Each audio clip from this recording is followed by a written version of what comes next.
What really happened with your host, Mike Rivero. You're listening to the Republic Broadcasting Network, where you'll find out what the Fukushima's going on. And aloha, America. Welcome to our show today. It is Wednesday, March 14th, 2018, middle of the weekday, hump day, starting that long, slow glide down to Pauhana Friday. We have got a lot of stuff to talk about today. It's been a very busy news day, a lot of stuff going on we need to get into.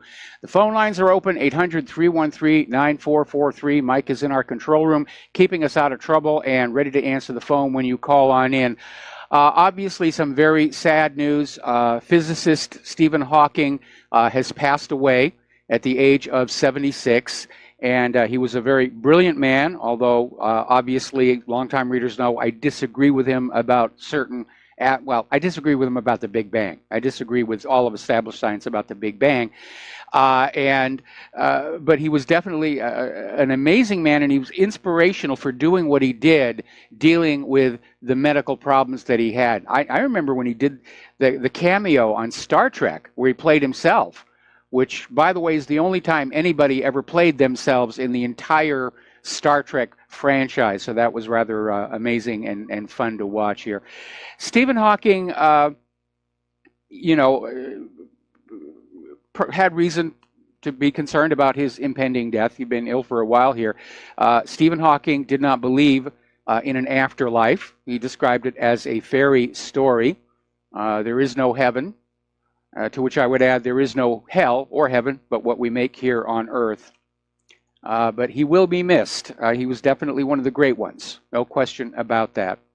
Now, as you know, the Republicans on the House Intelligence Committee have written a report basically saying they have found absolutely no evidence of collusion. Peter King is out there saying, no, there's absolutely no evidence of collusion. The Democrats are throwing a tantrum and saying there's significant evidence of collusion, and they're being led by Adam Schiff, who's out there with his bulging eyes and saying, no, there's collusion. There was definitely collusion. We have lots of evidence. They won't show it to us, of course. Supposedly, they're writing their own report to counter the Republican report. It's probably going to be as big a disaster as the Democratic response to one of the other reports that came out earlier, in that it's all going to be based on hearsay and guesswork and no hard actual facts, but they're still trying to keep this thing going. And here's the real danger. If Donald Trump does not clean up our election system, the Democrats are going to steal Congress this November, and they will move to impeach him on whatever flimsy excuse they can have. They just absolutely hate the man. And I will concede I'm very disappointed in President Trump in a lot of areas. But he is the president, and we cannot allow election fraud to steer the future course of this nation. Now, interestingly enough, there's been a new development out of the FBI's Office of Professional Responsibility, which has recommended the immediate firing of former FBI Director Andrew McCabe. He's basically on leave until he can officially retire on March 18th and collect his pension. But the Office of Professional Responsibility is recommending McCabe be fired and his pension forfeited. And now, of course, the decision is up to Attorney General Jeff Sessions. Now, McCabe's pension over his expected retirement is worth $1.8 million. And I hope Sessions actually does move on this to send a signal to all of these corrupted individuals in the Department of Justice and the FBI saying the times are a-changing. There's a new sheriff in town. You got to clean up your act. Not that the FBI has ever learned. They got caught with their pants down during COINTELPRO. They're still playing the same games today here. Now, a lot of people are talking about Mike Pompeo being nominated to be the new Secretary of State. And a lot of people are out there criticizing this, basically saying this is a bad idea. Krieger is out there saying it's impossible to overstate how terrible Mike Pompeo is. And when he was director of the CIA, unelected public servant, he was out there demonizing WikiLeaks as a fraud, coward, and enemy. Pompeo's talking point, unsupported by fact, was that WikiLeaks is a non-state hostile intelligence service, a dagger aimed at America's constitutional right to receive honest information about their government. In fact, he's got it exactly wrong. Pompeo also has declared that China is a greater threat to the U.S. than Russia. And apparently, this is a breaking story. Rand Paul is vowing to block confirmation in the Senate. We're going to take a phone call from Rob in New York. Aloha, Rob. Welcome to the show. What's on your mind? Rob, are you there? I do not hear you. Going once, going twice. I can't hear Rob. All right, back to the news. Now, a lot of people are also looking at the nomination of, well, the selection of Gina Haspel. And of course, the feminists are out there saying, oh, it's a fine time that we had a woman in charge of the CIA. But she is a career spy master, and she once ran an agency prison in Thailand where terror suspects were subjected to torture. Now, already the corporate media is trying to downplay it and say, well, it was just harsh interrogation. It doesn't really rise to the level of torture. And yet everybody who's experienced things like waterboarding is saying, yes, it's torture. And apparently, their story that we have at whatreallyhappened.com, the Israelis were teaching the torture masters at Abu Ghraib to use a torture tool called the Palestinian chair. So, yeah. Now, Haspel also carried out or helped carry out an order that the agent destroy all the videos of the waterboarding sessions in order to evade a Justice Department investigation, which of course ended without charges. So this is not a good person to have inside or as head of the CIA. All right, let's try another phone call. Rick in North Carolina. Aloha, Rick. Welcome to the show. What's on your mind? Hey, Mike. Yeah, I just had a question about voting, and I think I've heard you say one time before that tax is theft. Is that correct?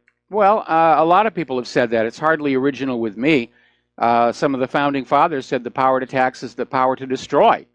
And taxation is about more than simple revenue raising. It is about exerting control over the economy at the personal level.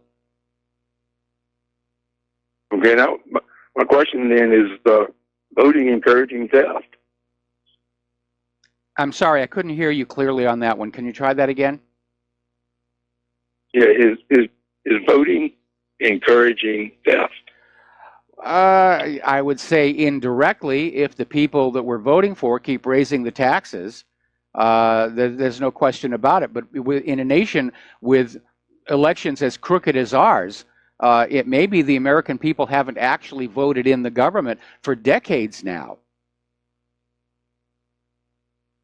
But still, all our politicians and all government is going to do is tax the people. So when we go and vote, it's as though you're just encouraging theft. Well, I mean, this nation ran without a personal income tax for the first part of its life. In fact, there was an early effort to impose an income tax on the people that was struck down by the Supreme Court because the Constitution forbids direct non-apportioned taxation. And then supposedly because of the 16th Amendment, that made it legal. Although the 16th Amendment, setting aside the questions of whether it was actually ratified or not, the 16th Amendment does not explicitly repeal the portion of the Constitution that bans non-apportioned direct taxation. It's a complicated issue. Okay, well, that was my question. Thanks, Mike. All right, thanks an awful lot. Can we try and see if Rob in New York is still on the line? Rob, are you there? Rob? Okay, I guess we lost Rob. All right, we're going to do a shout out now to our on-air affiliates who are just now rejoining the network. It looks like there are going to be more shakeups at the White House, and apparently the Zionist lobby, backed by Sheldon Adelson, is working very hard to oust McMaster, who's the current national security advisor. And now they want to get, they basically shoved out Michael Flynn. Now they want to shove out H.R. McMaster. And apparently the neocons, or the Israeli lobby, is pushing for John Bolton to be the national security advisor. And Bolton, of course, is hardcore neocon. He's never met a war he didn't like, Israel supporter. So unfortunately, it looks like in the war between the White House and the swamp appears to be winning at the moment. Now, they had a special election in Pennsylvania yesterday. The Democrat is claiming a win, but it is a razor-thin majority, and the provisional ballots have not yet been counted. The Republicans are already going to demand a recount, and apparently Fox News is reporting that attorneys are filing for the voting machines to be compounded and gathered for inspection due to numerous reports of miscalibration where people were trying to vote for Kaonohi and instead wound up recording votes for Lamb. And so apparently these electronic voting machines were being rigged, and apparently GOP attorneys were blocked from observing the absentee ballot counts by Allegheny County election supervisors. They're not supposed to do that. Now apparently somebody actually got on Twitter and bragged about destroying Republican absentee ballots. And I mean, once again, massive election fraud. Why does nobody want to fix this problem? It will be the end of Donald Trump. It's the end of our country if we don't get this fixed. Now, apparently something else that Democrats were doing is they were blocking people from voting, claiming that there had been a redistricting and they were in the wrong polling place. But the special election was based on the old previous district lines. And a lot of people are on Twitter saying that they went to vote and the election supervisor wouldn't let them. So once again, massive, in-your-face, obvious election fraud. Why is nobody doing anything about this? We cannot allow election fraud to determine the future course of our nation. It is that serious. Without an honest election system, we, the people, are helpless to stop this corrupt government from becoming even more corrupt than it already is.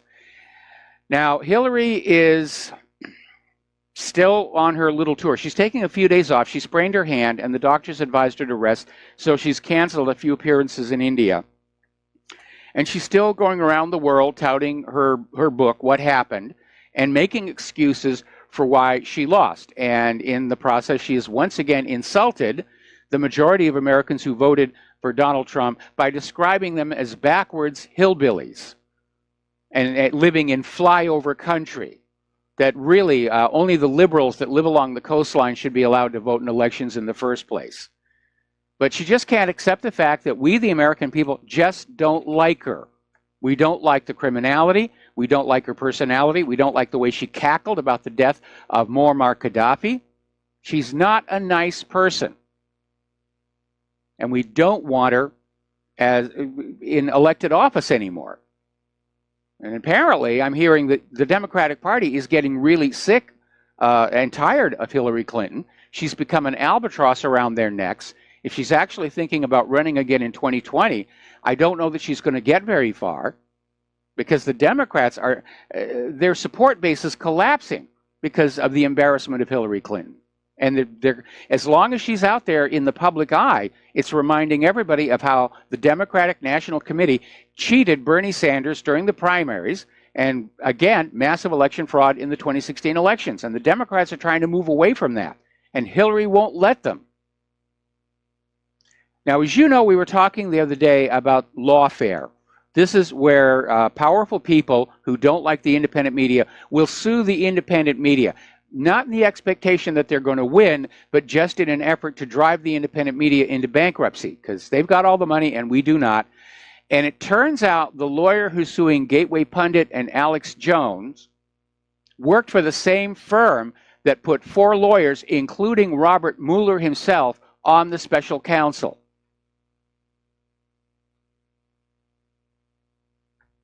So, again, this is pure politics that is out there. All right, let's turn to the war zones. There's a lot going on over there. The Syrian army has liberated key areas in southern Damascus. The fighting is getting very serious. They entered the area of Al-Qadam in southern Damascus after local militants had been evacuated from it. Remember, the other day we reported the militants on this Russian brokered deal are surrendering their weapons and being allowed to leave, and they are. Now, ISIS launched an attack on Al-Qadam, seeking to capture the area before it could be secured by the Syrian Arab Army, but they failed on that one. Now, there are a lot of Russian advisors, representatives of the Russian Center for Reconciliation of Opposing Sides, and servicemen in Damascus and at Syrian defense facilities. That is an important thing to remember for one of the following stories. Now, Russia is saying they have information that the United States plans to bomb the government quarter in Damascus. They're going to go for a decap strike on an invented pretext. And Russia is saying it will respond militarily if Russian lives were threatened by such an attack. So we're getting really, really close on this. Valery Gerasimov, the head of Russia's general staff, said Moscow had information that rebels in the enclave of eastern Ghouta were planning to fake a chemical weapons attack against civilians and blame it on Syria. And Gerasimov says the United States intends to use the fake attack as a pretext to bomb the government in Damascus. And they're telegraphing they're going to do that. Nikki Haley is up at the United Nations insisting that Russia failed to ensure Syria destroyed all of its chemical weapons. Well, Nikki doesn't have a good grasp of history, because when Russia brokered that deal for Syria to get rid of its chemical weapons, it was done so under a team of international observers. So it wasn't entirely up to Russia. And all the international observers said, yes, we've gone everywhere. We can't find any of the stuff here. And the propaganda is really starting to jump the shark. Story out of freebeacon.com. U.S. monitoring possible North Korean military base in Syria.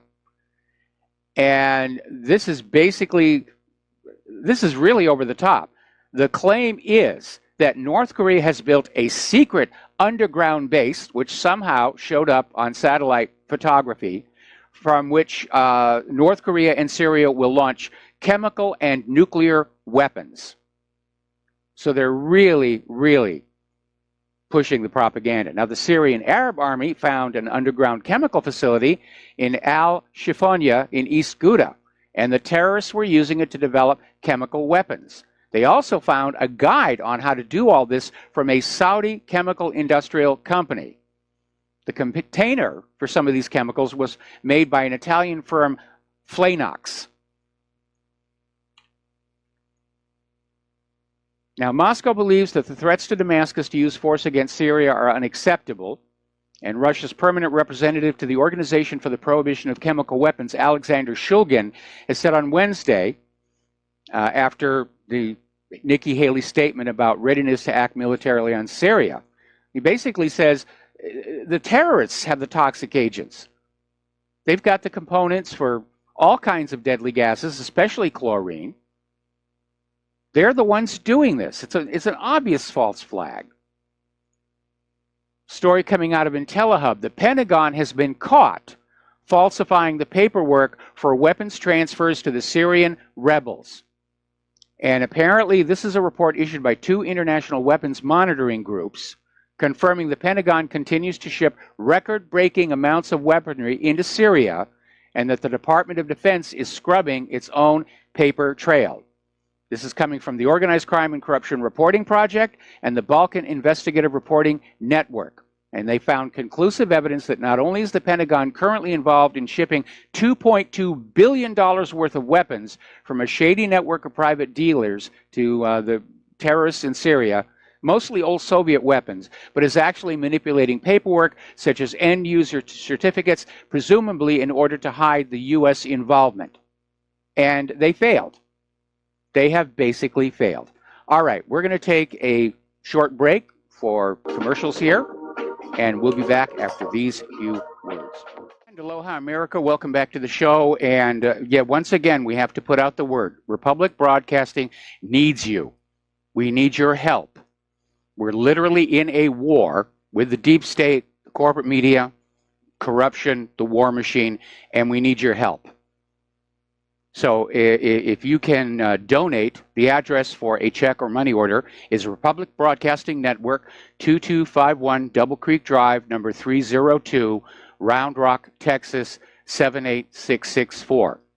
If you want to phone on in and pledge to be a recurring subscriber, that number is 800-724-2719, extension 03. And don't forget this special promotion we have going. It's only for 90 days. And that is where we've partnered with Front Sight Firearms Training, where for a one-time $500 donation to Republic Broadcasting, you will receive a lifetime commander membership at Front Sight Firearms Training, which has all kinds of benefits: low-cost weapons, low-cost ammunition, rentals, the training itself, of course. It's a sweet deal. If I lived in the Western U.S., I'd go for this myself. But it's only for the next 90 days. And so, please, we need your help right now. We're in a war. It's a battle, a real one. Now, getting on back to the war zones, a lot of people are concerned, obviously, over Israel's deepening involvement in the Syrian war. Now, earlier this month, Israel launched airstrikes on a dozen Syrian and Iranian targets, or what we're told are Iranian targets. One of them turned out not to be. The Iranian base turned out to just be a Syrian vehicle storage yard. But they launched against these targets after an Iranian drone allegedly entered Israeli airspace. And the founder of the Syrian Al-Qaeda praised the Israel attacks and called for more on Syria. And apparently a top Israeli Air Force official has revealed the Israeli military has carried out thousands of missions in Syria in the last year alone. Now, the Lebanese government, on the other hand, has condemned Israel for repeatedly violating its airspace in order to launch attacks on Syria. Lebanon has filed a formal complaint with the United Nations, but Israel is continuing the airstrikes. And obviously, if this complaint goes up to the Security Council, Nikki Haley will stand up there and go, veto, veto, veto, veto, veto, veto, veto. All right, we're going to take a phone call now from Dustin in New Jersey. Aloha, Dustin. Welcome to the show. What's on your mind today? Yeah, hi, Mike. And Mike, after the collapse of the Soviet Union and Russia got rid of their chemical weapons. I don't know if you remember, this was last year. The last of their chemical weapon shells was destroyed. But remember, you had like Uzbekistan, which supposedly, when they disabled everything, that was where that Novichok, which the UK says that's what it is. We don't know because, we're not there. We don't see the stuff physically. But that was made in Uzbekistan. But supposedly the U.S. helped clean up, that chemical factory in Uzbekistan, because I think Uzbekistan's like it was an independent nation now or sovereign country or whatever. But like, what was from stopping, the United States elements from getting that sample, you know what I mean? And just backward engineering it. And they don't even have to get it. A lot of stuff went missing with the collapse of the Soviet Union. And this particular chemical weapon is very unique. It's a binary agent. It's made in two components, so it's safe to transport, and then you mix it together prior to dispersal. But it can be made out of common industrial chemicals, which you can't regulate and control because they're in too much commercial use. So anybody can make this stuff, including Porton Down. The recipe is not a secret anymore. And, obviously a lot of people are concerned that this stuff is out there and the recipe for this is out there. But we were going to cover this in depth when we got down to Great Britain threatening some kind of action against Russia over this poisoning. But it's an obvious hoax. Remember, Great Britain is the nation that gave us the dodgy dossier. And this is just more of the same. And Porter Down's only 4 to 6 miles away from this incident, Mike. Not only that, Mike, but this is a checkerboard move. And Russia doesn't do checkerboard moves. Like you said, they're chess players. Yes. This is an obvious checkerboard move by, like I said and you said the other day, like they wouldn't do this. Like, you know what I mean? Like Putin's election's coming up and the World Cup's coming up. There's no reason to do this. Who benefits? Who benefits? It's a long line. We said, from Ukraine coup, with all this stuff with Russia. It's just, like I said yesterday, it was a buildup. It's a slow buildup of demonization and obviously ultimately to a war. Well, it's not all that slow. I mean, they're just cranking up the war propaganda as fast as they can.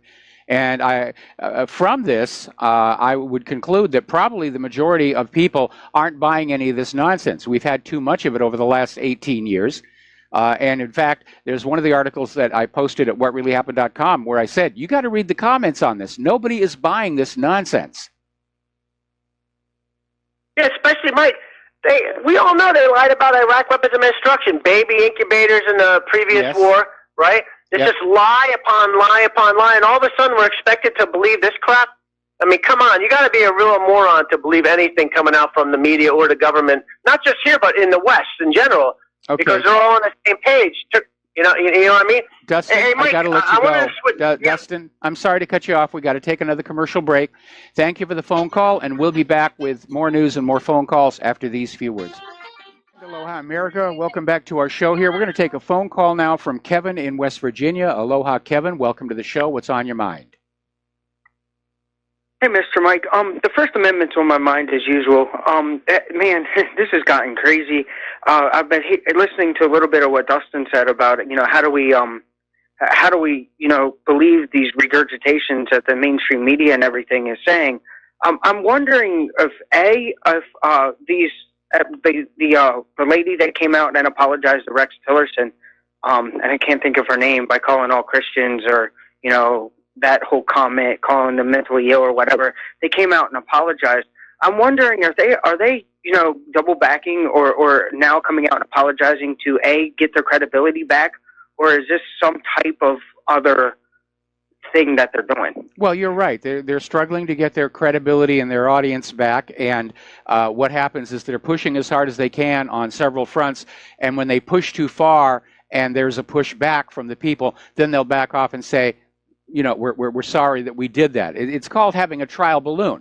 And that's why we're seeing so many different stories like the one about the underground North Korean base in Syria. It's a trial balloon to see if anybody's going to believe it. And if people seem to be believing it, then that is the propaganda path they're going to follow. But we're seeing a lot of trial balloons right now, and they're all popping. Again, I think it was about a week ago, we ran a story about how the intelligence agencies are in a panic because the American people aren't believing the propaganda anymore. Yeah, and with the intelligence agencies, what I'm seeing is 25% are now coming into Congress. Besides, in the media, a lot of these intelligence operatives are running for offices and things like that. 25% of the Democratic candidates for this November are intelligence operatives. Yeah, this seems like a coup d'état, a deep state coup d'état against, without it going hot, without it going bloody. But again, I keep thinking about what you always say, sit back, wait, this thing's going to unravel. I got to ask, how much more patient can we all be with this? Because this is getting ridiculous. Well, obviously, that's an individual choice. And I will admit that there are times I'm very frustrated by how long the process is taking. I was honestly convinced that this government was going to collapse, late last year, and they're still struggling on. But they're holding the whole nation together with spit and baling wire.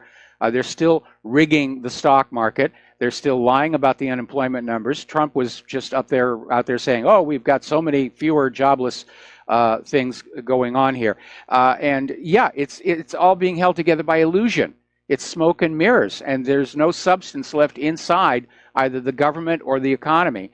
It's just a bunch of people who've seized power, and they're plundering the nation and its people for their own personal gain, and they're going to try and plunder the rest of the world as well. Yeah, I can see that. This attack with InfoWars coming under the First Amendment, I'll believe, not only InfoWars, but if they take InfoWars down, everybody in the alternative media is next. Yes. Or could be next. I mean, I hate to say, one person down, my ratings or competition will go up. No. It's to whom the bell tolls. I agree. How the story goes. Yeah, I mean, we got to stand up for one another and put our petty little differences aside and stand up for, humanity. I mean, I hate to say it like that, but this, we're all, you know, if we want a nation, if we want to continue, we got to put these petty differences aside and be men and women and stand up for what is right for once. I agree. I absolutely agree. That's why I'm carrying the coverage of this lawfare against InfoWars and Gateway Pundit and all the rest, and I'm fully supportive of their efforts, under the First Amendment. Now, as it turns out, the lawsuit against InfoWars basically involves a witness to that incident at Charlottesville, saying that because InfoWars put up the video of him and it went viral, that he suffered harassment. Now, to me, that's a trivial lawsuit. If you step in front of a media camera and all of InfoWars microphones and cameras are clearly labeled that they're a media organization, you know it's going to go someplace. So it's a frivolous lawsuit, and I hope they find a judge who agrees. No, I totally agree with you, sir. And like I said, you have my 100% backing and support, and as well as everybody else in the alternative media. I just want to stand up for what's right. I mean, I can't see, so I can't fight a physical war, but I can definitely fight an information war. And I hope you have a great day, and I hope that's where the revolution is happening, in cyberspace. And that means that ordinary people can go about their business without being concerned about flying shrapnel. The U.S. government has a bad habit of always preparing to win the previous war. They've been refining the weapons that they used to win World War II instead of leapfrogging ahead the way that Russia and China have. And this revolution, and there is one underway, it is an information revolution. Congress is all worried about AK-47s and AR-15s. Nobody's going to be fighting against the government with guns. This revolution is being fought and being won with keyboards. Yep, absolutely. You're absolutely right, sir. Well, I hope you have a great day and give Miss Claire the best. I hope you have a great and wonderful show. Well, thank you very much. I appreciate that. And we're going to switch over to Robert in London. Aloha, Robert. Thank you for waiting patiently. And what's on your mind today? It's the Russia-UK issue, which I am completely appalled about. Britain is completely wrong in every way and lying through its teeth, in my opinion. And I watched the parliamentary thing on last Monday, and a complete kangaroo court. Everybody was one-sided only. My concern is, just when will Russia get fed up with Britain and, well, with the West, basically? When will Russia lose its patience with the West? Then we're in big trouble. And I see a huge problem. Yeah, it's like really massive. And I missed the beginning of your program because I was watching the Russian UN ambassador speaking at the UN, and the West basically wants to kick Russia out of the security, the inner security council, etc. For this little item. And it is a false flag. This is a complete false flag. And the Russian spokesman said that this chemical, which was the deadly chemical, is actually, it's highly toxic, but it requires two parts. You can carry it around with you in two different containers. Not until you actually mix it does it become dangerous. Yes. And the chemicals in the two containers can be locally obtained ingredients, apparently. Yes. And the Russian chap said that if Britain knows what the chemical is, then it has the formula to be able to understand what the chemical is. Therefore,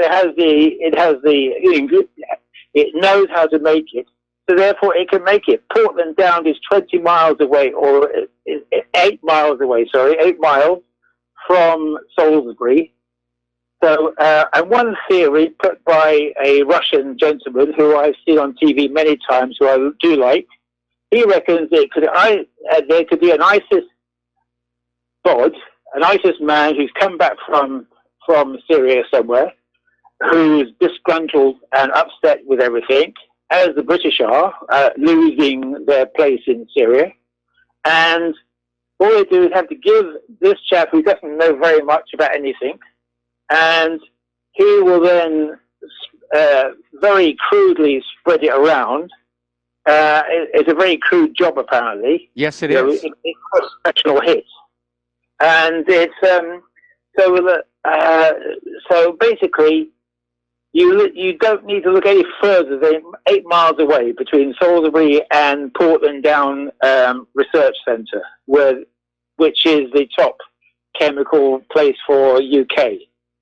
I absolutely agree. I absolutely agree. And again, who benefits? It's a false flag completely. And who benefits? Yeah, who benefits? I mean, it doesn't benefit Putin to do this at this particular time. He's got elections coming up. The World Cup is supposed to be held in Russia. It would be stupid of him to do something this provocative at this time. This benefits the West very, very clearly. Again, look for what should be there and isn't, and what isn't is a motive for Putin to do something like this at this particular time. He gets absolutely nothing from it. It's clearly a false flag. Sure. So that's my point. All I can say is, I know that you don't like to talk about religion. All I can say is, Putin's personal religion keeps your bum warm on your seat. Okay, I'll have to think about that one for a while. And Robert, thank you very much for the phone call. We're going to switch over to Chuck in Texas. Welcome. Aloha, Chuck. Welcome to the show. What's on your mind? Keeps your bum warm on your seat. Chuck, I can barely hear you. And Robert. Hello, Chuck? All right, we're going to move ahead with the news here. Now, as you know, civilians are finally being able to get out of East Ghouta, and contrary to the Western media portrayal of the brutal Assad and his soldiers, the civilians are basically just delighted to be part of Syria again. They're talking about, just how horrible conditions were when they were under the control of the U.S.-backed terrorists.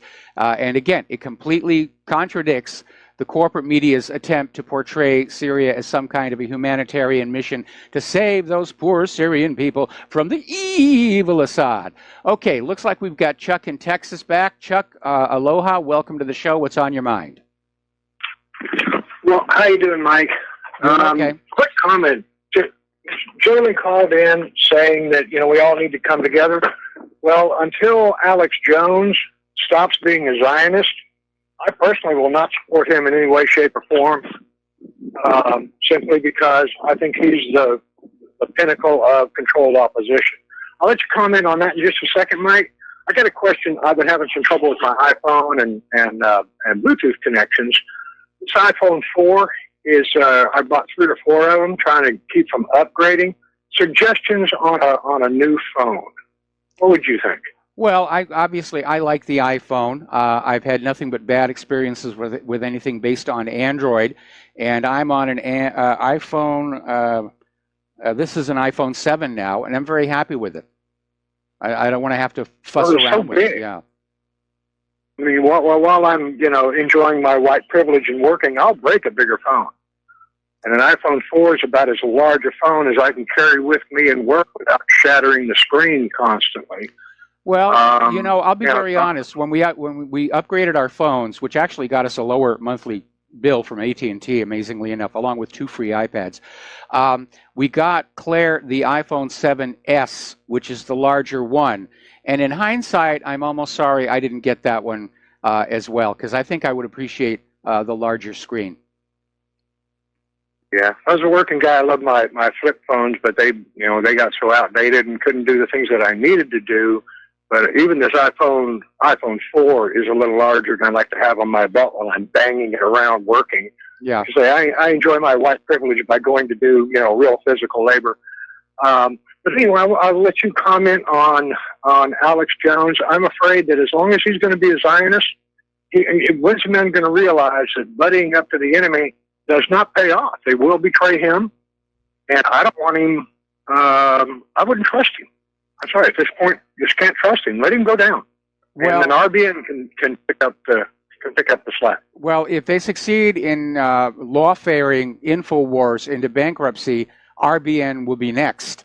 That's the problem here. And yes, Alex Jones and I definitely disagree on the issue of the government of Israel, but I'm in agreement with that first caller. We have to put that down because the entire independent media is being targeted by corporate media, by corporations, by the war machine, by politicians, and we have to stand united. What was it Ben Franklin said, if we don't hang together, we shall surely hang separately? Well, I can understand that, but when it's the biggest issue we have, the biggest danger we have in the United States is Israel. And whenever you get right down to push and shove, final analysis, Israel is our problem. Without that influence, we'd be America again. I agree. We're under foreign puppet rule, and we should be no more comfortable with it than the people of Iraq or the people of Afghanistan or the people of Yemen or the people of Libya. We'll see how it plays out, and I'll kind of follow you guys' lead. But I'm just real hesitant to. I mean, I sent Alex money, supported him, promoted him, but over Israel, I finally just said, this guy is not on my side. And so I broke free from him and won't support him. I'll support RBN. Oh, we appreciate your support. I won't support Alex Jones. We appreciate your support. Yeah, I'll have a check in the mail here in the next few days for you guys. But anyway, have a great show as always. Thank you very much, Chuck. I really appreciate the kind words. And we're going to switch over to Kathleen in Paris. Aloha, Kathleen. Welcome to the show. What's on your mind? Hi, Michael. Taxes are on my mind. We had a caller earlier saying that taxes are theft, and I believe that. And next month we're going to be asked for taxes again. Mm-hmm. So I was thinking, if you had a friend, even if some people think that taxes are valid, of course they use it to kill people. So I object on that ground too. So do I. But if you had a friend, that you gave $21 trillion to, and he lost it, he misplaced it, he can't find it, but he comes to you and wants more. Yeah, that's a real problem there. And again, that tax money is not being spent on America and Americans. It's not being spent on our infrastructure. It's being spent on war. It's being spent on the illegal immigrants and the refugees, and they give the rest to Israel. Yep. We have to stop paying taxes. A lot of people feel that way. Anyway, Kathleen, we have to take a break for commercials, so thank you very much for the phone call, and we will be back after these words from our sponsors. Stay tuned. Aloha, America. Welcome back to our show. We're going to go back to the phone lines. Mike in Chicago. Aloha. Welcome to the show. What's on your mind? Hey, aloha, Mike. Mike, you've been on the radio, as far as I remember, for at least 25 years. Am I correct? No, you're not. I've been doing the What Really Happened website in various incarnations. At one point, it was called Rancho Renamucca. I've been doing that for 25 years. I've been doing talk radio for 11 now. Oh, okay. Well, it's still a long time. Yes, it is. I don't know why. One of these days, I'll figure out how to do it right. Okay. I was wondering if you were a trader, in commodities or futures at one point or some point in your life. No, I'm not. I spent the first part of my life with NASA and the second part of my life in the entertainment industry. And I've never owned an issue of stock or a bond or anything. I did invest once in some gold coins, but then I made the mistake of eating the chocolate bit out of the middle, which destroys their value. Right on. So, yeah, okay. Well, still, I think you recommend, when you do recommend about silver as being an affordable investment, that will retain its value to people, your friends, that you talk to. I'm probably sure. Well, I guess what I'm trying to say here, I was having lunch today, and all of a sudden the stock market dropped 200 points, the Dow Industrials. Yep. And and I almost got sick for a minute there. It was a good steak I was eating, but not after that. It's just getting really risky now and very skittish. Any kind of news out of Washington or uncertainty, it's just this market is just ready to go either down or I don't think we're going to be going back up to the highs very soon with all this uncertainty. But the caller that you had, Kathy, that called in, she was making a point about the debt, and I thought that was interesting. I think the future hope for people here on this planet is countries that will start using cryptocurrency as their means of goods and service, money, a form of exchange. Will that happen? I hope so. Well, we've only got a minute here. Let me cut on in. We've only got a minute here. My enthusiasm for precious metals investing is based on the past history of precious metals. And we also know, of course, that Wall Street, the banks, Federal Reserve are trying to keep the price of the metals low to discourage people from emptying their savings accounts and their stock portfolios and getting into metals. But metals are a good investment because it's a commodity base. The commodity always has value, whether it's Federal Reserve note or cryptocurrency. They're basically based on nothing but what people think they might be worth. And if you go back to the Depression of the 1930s and the collapse of the U.S. dollar back then, people who had invested in silver and gold made out all right. It's less an investment than a wealth preservation strategy, because if this economy crashes, the dollar could be worth absolutely nothing. The same thing with the stocks and bonds. Okay? So I'm going to have to let you go, Mike. We got to take a station identification break. We'll be back with more phone calls after these few words. And aloha, America. Welcome back to the show here. And before we go back to the phone lines, a couple of breaking stories here. As you know, Sessions is considering firing former FBI Deputy Director McCabe just days before he was to retire and receive a huge pension. Still no word on whether that's going forward or not. But now, according to a report in Zero Hedge, Trump plans to fire Attorney General Jeff Sessions and replace him with the current EPA Administrator Scott Pruitt. Personally, I would have preferred to see Larry Klayman in that spot.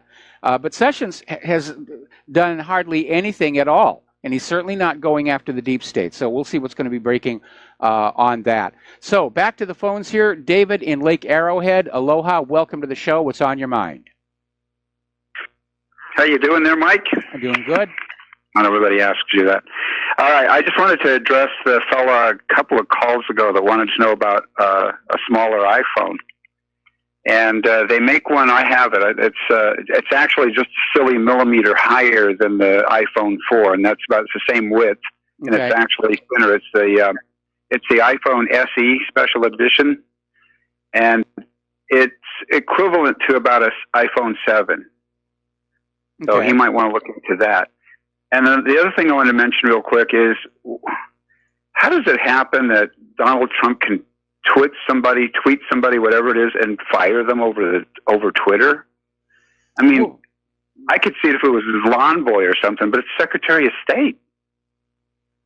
Well, I'm sure that the Secretary of State was notified through official formal channels, and Trump simply announced its existence. But sometimes, bosses get very creative in firing people. I remember a story from several years ago where bosses would have secretaries do the firing. They would use Post-its to say you're fired. There's an apocryphal story, probably not true, that a boss trained a talking parrot to say you're fired, you're fired, you're fired, and then sent the employee into the office where just the parrot saying you're fired, you're fired, you're fired. Okay, but this is a little bigger than just somebody firing their secretary or something. I mean, this is the Secretary of State and the President. And it just doesn't seem like it's really making America great again to tweet that you're fired. I'm sorry, I just don't. I can't grasp that. I see it as purely cosmetic. I know a lot of people do not like the fact that the president uses Twitter, but on the other hand, the corporate media distorts everything he says, and Twitter is the one way. Twitter's the one way we're sure we're getting what Trump is actually thinking, good or bad. Yeah, and I agree. I mean, I at least it comes from him, but it just seemed really tacky, really tacky. Okay. Anyway, thank you, Michael. I appreciate it. All right, thanks. And we're going to switch over to Steve Elkins. Aloha, Steve. Welcome back to the show. What's on your mind? No, I agree with you. Sessions must go. Another question I have is that as far as Mueller goes, I guess there was a 50-page memo released saying absolutely no collusion with Donald Trump and Vladimir Putin. So that's a dead end. Oh, the Democrats are resuscitating it. Adam Schiff is already out there, trying to bring that one back to life, and they're screaming they're going to write their own report and that they have significant evidence of collusion, although, we will wait and see the memo. But it should be over and done with. Mueller found nothing. Mueller has admitted he's found nothing, and he was the person charged with the investigation. But the Democrats don't want to let this go. They're going to drag it all the way out till November. I guess so, probably will. Hey, I have an economics question for you. I threw up mine John Stadtmiller and Ron McDonald yesterday or Monday, and we didn't get any confirmation, any answer, but I figure you might have an answer for it. Talking about Reaganomics back in the 80s, was it successful, the trickle-down effect of Reaganomics because of deregulation? No, it really wasn't. Basically, Reagan's tax cuts were a lot like Trump's tax cuts. It was primarily for the wealthy and corporations, and that whole idea of trickle-down economics, it never really did work. Basically, they were setting up a system where the rich are eating at the dinner table, and the American people are basically underneath waiting for a crumb to drop, and precious few crumbs dropped. Got it. That's it. Hey, thanks, Mike. Appreciate it. All right, thanks an awful lot. We're going to let you go. Getting on back to the war zones. The United Nations war crimes investigators have basically charged the U.S.-led coalition in Syria with violating international humanitarian law when it launched airstrikes on a school in Syria that killed at least 150 civilians. The U.S. is committing war crimes. Now, this will go nowhere. If it ever gets to the Security Council, Nikki Haley will veto it. But that's the reality of what's going on in the war. And this dovetails with what we were saying earlier about how the civilians who are finally getting out of East Ghouta are praising Assad and the Syrian army and have just described horrible conditions that they had to live under when the U.S.-backed terrorists were in control. Now, getting over to Great Britain and this attack on the Russian spy, and again, to find out if you're being lied to, look for what should be there and isn't. And what isn't there is a reason for Putin to have done this so close to his elections and so close to the World Cup. He gets nothing from it. It is very, very obvious. But Britain has now expelled 23 Russian diplomats over this supposed chemical attack on the Russian double agent. They're talking about yanking the license for Russia Today to broadcast in Great Britain, and Russia has responded by saying that if Russia Today is closed in Great Britain, Russia will ban all British media outlets in Russia. So the war of words is escalating on that. Now, Theresa May is now talking about forcing the entire European Union nations to boycott the World Cup. And of course, if she succeeds in doing that, nobody's going to bother watching the World Cup if the world isn't allowed to be there.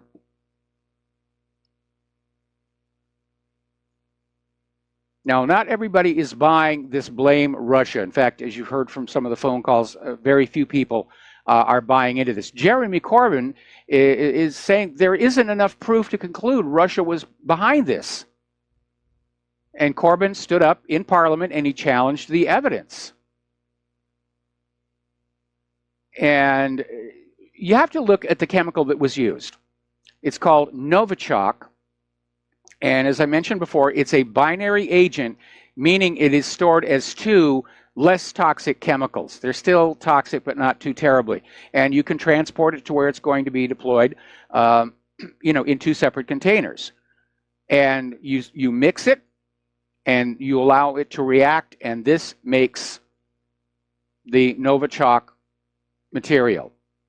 And the problem is that the stuff is all over. It's not uniquely Russian. Anton Utkin, a Russian chemist who worked as UN inspector in Iraq and developed technologies to destroy Russia's chemical weapons, says it's unclear how Britain could establish that it was produced in Russia. He said that anyone familiar with the technology could have produced it. You can't find out who manufactured the chemical weapon. The content of the substance will be identical if you're using the same method anywhere in the world. It's not like there's DNA, which is how they established that the anthrax sent to the media and politicians after 9/11 came from a U.S. military lab. It's not conclusive. Portendown could make this stuff very easily. An ex-MI5 agent, Anne Macon, has also dismissed Theresa May claims that the origin of the nerve agent used to attack the Russian double agent had to come from the Kremlin. And even she is saying from the very start of the story, they need to work out what was the motive. Because this guy had a lot of enemies. And here's where the bombshell comes on in. Russia stopped production of Novichok and destroyed all its reserves to be in compliance with the Treaty on Chemical Weapons. And this was all confirmed by international observers of the Organization for the Prohibition of Chemical Weapons. Russia doesn't actually have this stuff. So, story coming out of Sputnik News. One of the great hoaxes, Skripal poisoning evokes deja vu of the Iraq war run-up. Remember, Saddam has nukes, Saddam has nukes, Assad has poison gas.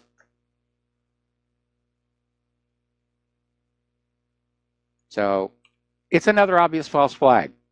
Now, we put up an article, Obvious Becks, Putin poisoning plan backfires as world readies to wage World War III on Russia. But if you read the comments section, except for the obvious shills, nobody's buying the nonsense. It really is. It's obvious. It's just too obvious. And there's another article here. This came out of Global Research up in Canada. And they're saying that this hoax regarding Sergei Skripal is an emerging picture of a desperate government. We know that the Western interlinked economies are in a very fragile state. It's been a terrible day on the stock markets. And we have to counter the lies that are coming on out. They're saying that Novichok can only be from a state laboratory. That's false. If you know how to do it, it's easy to produce. You have to take certain precautions, but somebody could set it up. Chemical weapons laboratory, like the terrorists had in Syria. And again, this guy had a lot of enemies. A lot of people had motives to get rid of him. Maybe he was going to go public on what he knew about how Christopher Steele put together that Trump dossier. All right, we're going to do a shout out now to our on-air affiliates who are rejoining the network, and we're going to go back to the phones to Mark in North Carolina. Aloha, Mark. Welcome to the show. What's on your mind? How you doing there, Mike? Mike, okay. Two things. One, what the guy was saying about Alex Jones, being a Zionist and all that. First of all, he is not a total, he's not a Zionist the way you think. He doesn't take a stand necessarily against Israel all the time, but he's got people like Steve Pichenik, who says outright that Israel was involved in 9/11. And Pichenik, by the way, is Jewish himself, and he also has Robert David Steele on, people like them. So it's not that he's he's not really a Zionist himself. He does have other people on, and we got to stick together. The alternative media has to stick together, no matter what. I'm agreeing. Everybody's differences, right? But yeah, anyway, I agree. The other thing is about Russia. I thought right away false flag, and you know who I thought right away the biggest suspect is? MI6. This woman, what's her name? Theresa May. Yes. She's in trouble. She's very unpopular. She's going against the wishes of the British people. with Brexit. She's not exiting the EU, even though the British people voted for it. She's the British government have made all kinds of blustery remarks about Russia the last couple of months, as it is, and I think they want to make a statement to find an excuse not to go to the World Cup on top of that. So and they are capable of killing people. I mean, talk about Brexit. Look at that woman that was shot conveniently.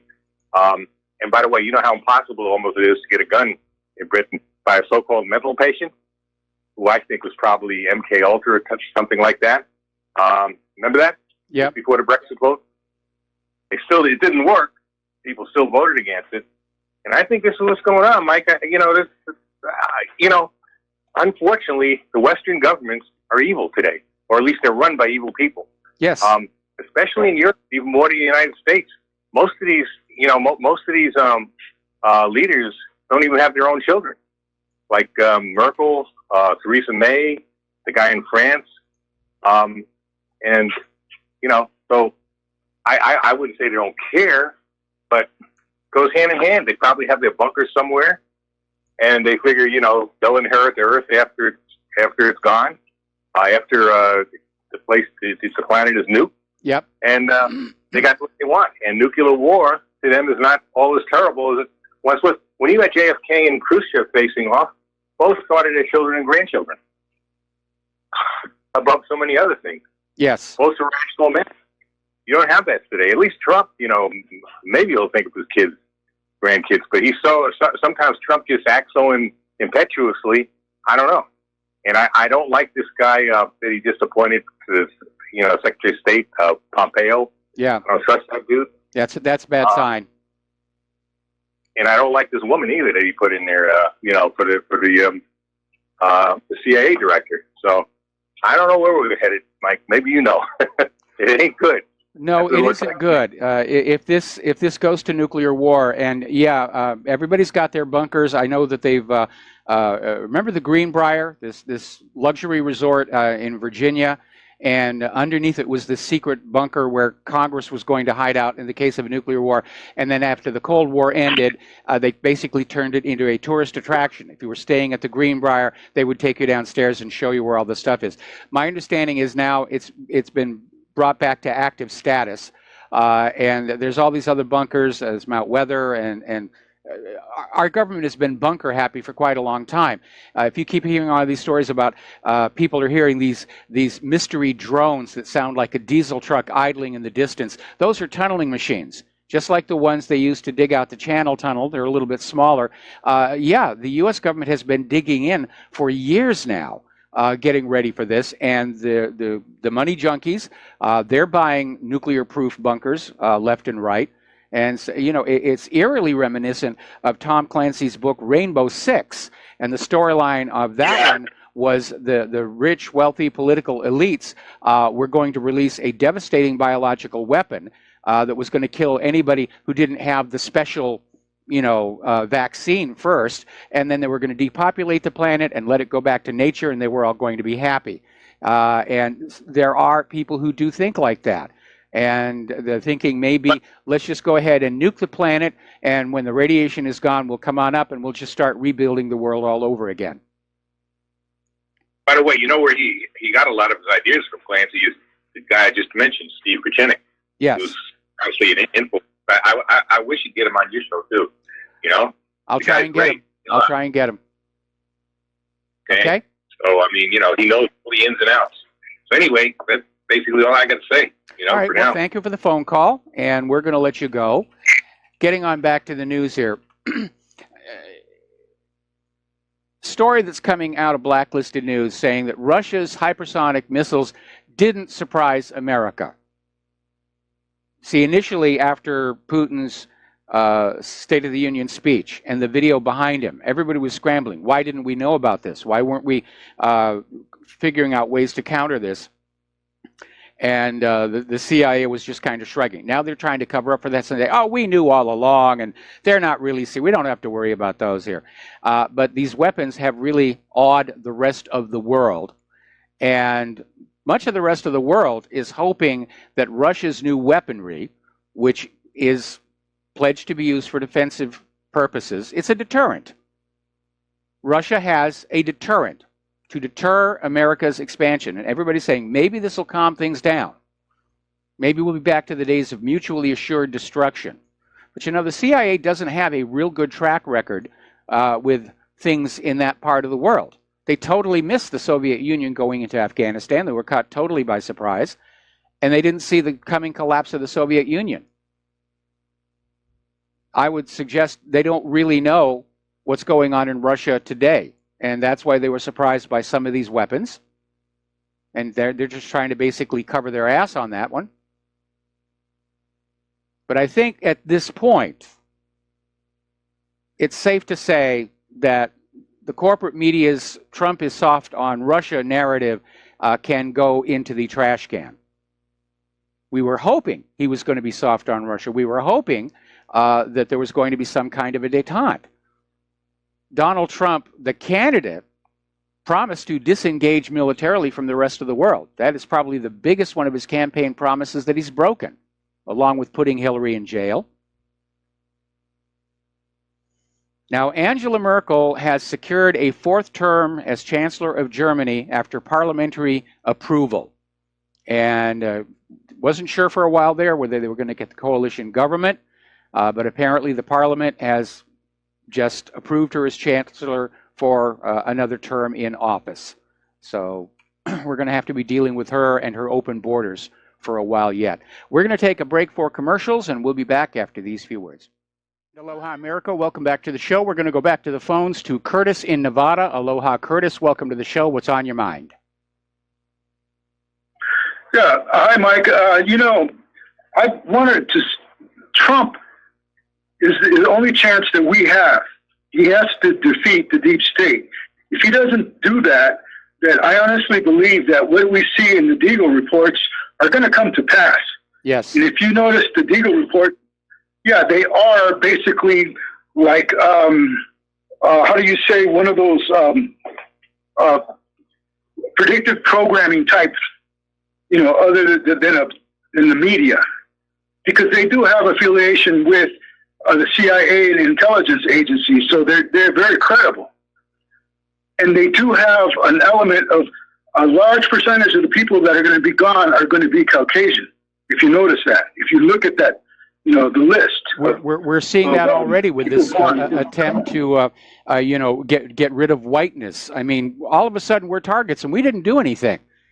This is all based on something that happened long before we were born, but we're being demonized for it. Exactly. That I agree with that, and it's almost seems like there's a, I don't want to say spiritual element, but it's like that's the way of people of color might that common base people that are low thinking, they might see it in that way, and that's the problem. Is that too many people are just base thinkers. They don't have any real intellect for critical thinking, you know, and that's the biggest reason why you can motivate hordes of races or even genders to just close ranks and think of themselves in that way. And well, to go against, our school system, you know, beyond reason. Our school system for decades has not been teaching critical thinking to kids. So they're growing up into adults that have basically been conditioned throughout their entire school year to simply repeat and believe what they're being told. Well, Mike, you know, you heard recently how one of the students says that we'll wait till you're all dead, meaning the people our age. Did you hear that? Yeah, I heard that. Exactly. That's what you got to be afraid of. That once these people start voting, they're going to go right over the cliff, and they have no survival skills, no sense of self-preservation. You know, that they weren't taught that. And they're being led by the people that are going to take them out, take us out. And that's, anyway, but I just want to make a comment on the Reaganomics that you mentioned. Yes. That was sabotaged by Bush. Papa Bush was in charge. Reagan was already trying to just not get killed before he left office. Well, he was also dealing with Alzheimer's. Same way. Well, you know, maybe. I mean, that's a good way to say, hey, leave me alone. Just like McCain's doing, you know? No, he really did have it. And the fact is that George Bush, the senior, really was running the White House behind. He was the power behind Reagan. Reagan was still put out there for the TV cameras and everything. But especially those last few years, Bush was really basically just running the place. Right. You know, Mike, that's the reason why when they say the tariffs are not a good idea, because Baby Bush tried it, it didn't work. Yes. Well, yeah, because look who was in charge, Baby Bush. It was intentional to show the world that we must continue with this global economy. See what I mean? It was just a globalist thing, ploy, just to make people think that we can't do that. We can't go back to being America again.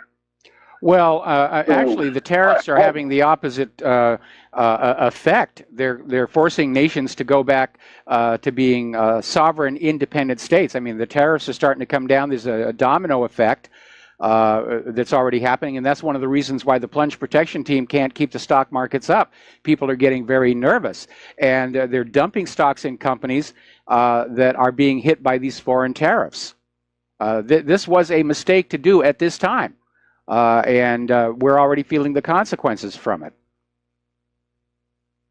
Once again, you know, if Trump is for real, the fact that I think the last time I called, I said that once this whole investigation thing is we've gone past that, we can get rid of Sessions, and that's exactly what happened. And I still have hope, you know, because of that. Well, I'm afraid my disappointment in Trump precludes my enthusiasm for what you're saying. I'm glad he's firing Sessions. I hope they fire McCabe as an object lesson. But Trump has backtracked on so many of the things that he said as a candidate. First and most important, obviously, the war policy. He campaigned on getting us out of all these foreign entanglements. But, you know, so did Barack Obama with his you can take that to the bank comment. He campaigned on ending the wars. He got more wars. Donald Trump campaigned on ratcheting back the wars. We're getting more wars. So obviously the president is not in control of the war policy of this nation. The other campaign promise he made that I'm disappointed in is Hillary is not in jail yet. She's out there on a world tour promoting her book, and I think she's going to try and run again in 2020. Anyway, Curtis, we're going to let you go here. We got to do a break for commercials. We're going to close the phone lines for a while because I'm way behind on my talking points, and we'll be back after these few words from our sponsors. And aloha, America. Welcome back to the show here. We've closed the phone lines because I'm way behind on my talking points. We may open them up a little later in the show. I just got an email from somebody clarifying that the story that Trump fired Tillerson via tweet is fake news and was put out by CNN and MSNBC. Tillerson was officially fired apparently last Friday. So that's that one. Now, getting back to all the Russia bashing, and we need to be concerned about this, Nikki Haley is now out there saying that Russia could use chemical weapons in New York. They're really ramping this up, and they're telegraphing a false flag. And guys, haven't the New Yorkers been through enough already? The World Trade Tower bombing, 9/11 itself, the homelessness, the illegal immigrants, the refugees. Pick another city, okay? Pick another city for this one.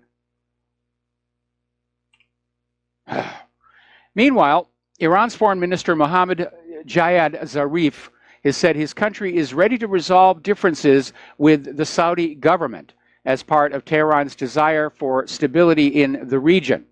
And of course, we know who wants instability in the region, but at least they're offering their hand out. Personally, at this point, with Saudi Arabia closely tied to the United States and moving closer to Israel, I don't think it's going to happen. But Tehran apparently wants to start building bridges with some of the other nations in the region ahead of what now seems to be an inevitable invasion. Now, U.S. CENTCOM Commander General Joseph Votel, basically, when he was testifying at the Senate Armed Services Committee, came out openly in favor of maintaining the current P5+1 nuclear deal with Iran.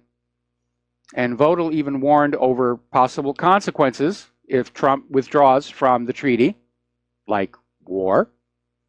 And Iran, of course, doesn't have a nuclear weapons program. They didn't have such a program.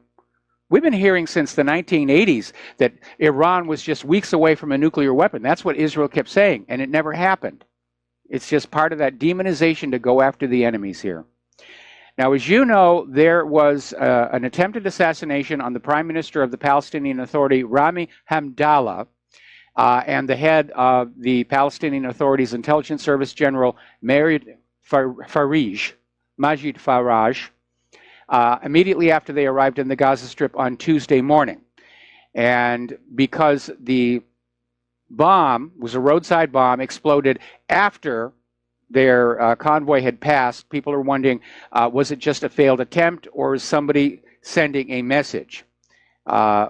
Certainly it looks like this would be a major problem for reconciliation with Hamas, but if that was the goal, it hasn't worked, because apparently Hamdallah and Ismail Haniyeh, the senior political leader of Hamas, spoke by phone and agreed that in all probability Israel was behind the explosion because it appeared to be the incident's main beneficiary. Now, as you know, down in Gaza, conditions are really terrible. Israel comes in like clockwork every 2.5 years and bombs the place. Now they're dealing with protesters with drones that drop tear gas. And they're calling it an unmanned weapons experiment. But they're basically flying these drones over protesters in Gaza and just dropping the tear gas on them from that way. It's time to bring back the ancient sport of falconry. Train the falcons to go after those drones. Now, as you know, Al Jazeera did a documentary in Great Britain on Britain's Israel lobby, and it caused quite a stir. And Al Jazeera has produced a similar documentary about the Israel lobby here in the United States of America. And it was created basically by having undercover people, taking a lesson from Project Veritas, undercover people pretending to be Israel supporters, getting in with people in the lobby and getting them to just talk on camera. And apparently it is a devastating documentary to the point where Alan Dershowitz is demanding censorship of this film. Alan, have you ever heard of something called the First Amendment? But basically, Dershowitz is out there saying, well, it needs to be re-edited to be more balanced. In other words, take out the corruption. Alan, you don't get to do that. We still have that First Amendment. And the American people need to understand we're living under foreign puppet rule, and we are feeling the pain and paying the price for it. Article coming out of the Real News is saying U.S. cowardice is preventing Middle East peace. A majority of United Nations members support a just resolution to the Israel and Palestine conflict, but U.S. political cowardice and the influential Israel lobby thwart it. This is from a veteran UN correspondent, Ian Williams. Now, Israel wants all the land. They don't want there to be a Palestine. Going all the way back to Golda Meir, where they used to say, there never was such a place as Palestine. It doesn't exist. They basically rode on in and took over part of the country under the slogan, a land without a people for a people without a land. Except there was a thriving culture already there that got displaced. And Israel has been working to sabotage a two-state solution with those illegal settlements in the West Bank. They're strategically placed to break up the land. There is no contiguous large piece of land left that could be declared a Palestinian state. So that's Israel's idea of the solving the Palestinian question. Just get rid of them all. Turn them into refugees, put them into other countries. Israel wants the West Bank. They want Gaza back. They want the Golan Heights. They want Lebanon up to the Litani River. We know who the aggressor is in the Middle East. Now, down in the Philippines, President Duterte is withdrawing the Philippines from the International Criminal Court. And basically, it has to do with the way the Philippines is handling the war on drugs. which is they're simply executing drug dealers as they find them, which, by the way, is a position that Donald Trump said he would support.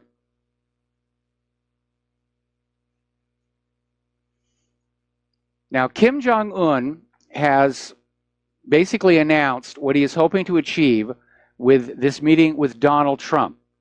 And basically, a South Korean official in their president's office revealed that Kim Jong-un wants a peace treaty with the United States that would formally end the Korean War. And the treaty would address the regime's security, the status of U.S. troops in South Korea, and their joint military drills, as well as North Korea's nuclear weapons program. The U.S. will never agree. The U.S. will never agree. They want the Koreas to remain divided. The U.S.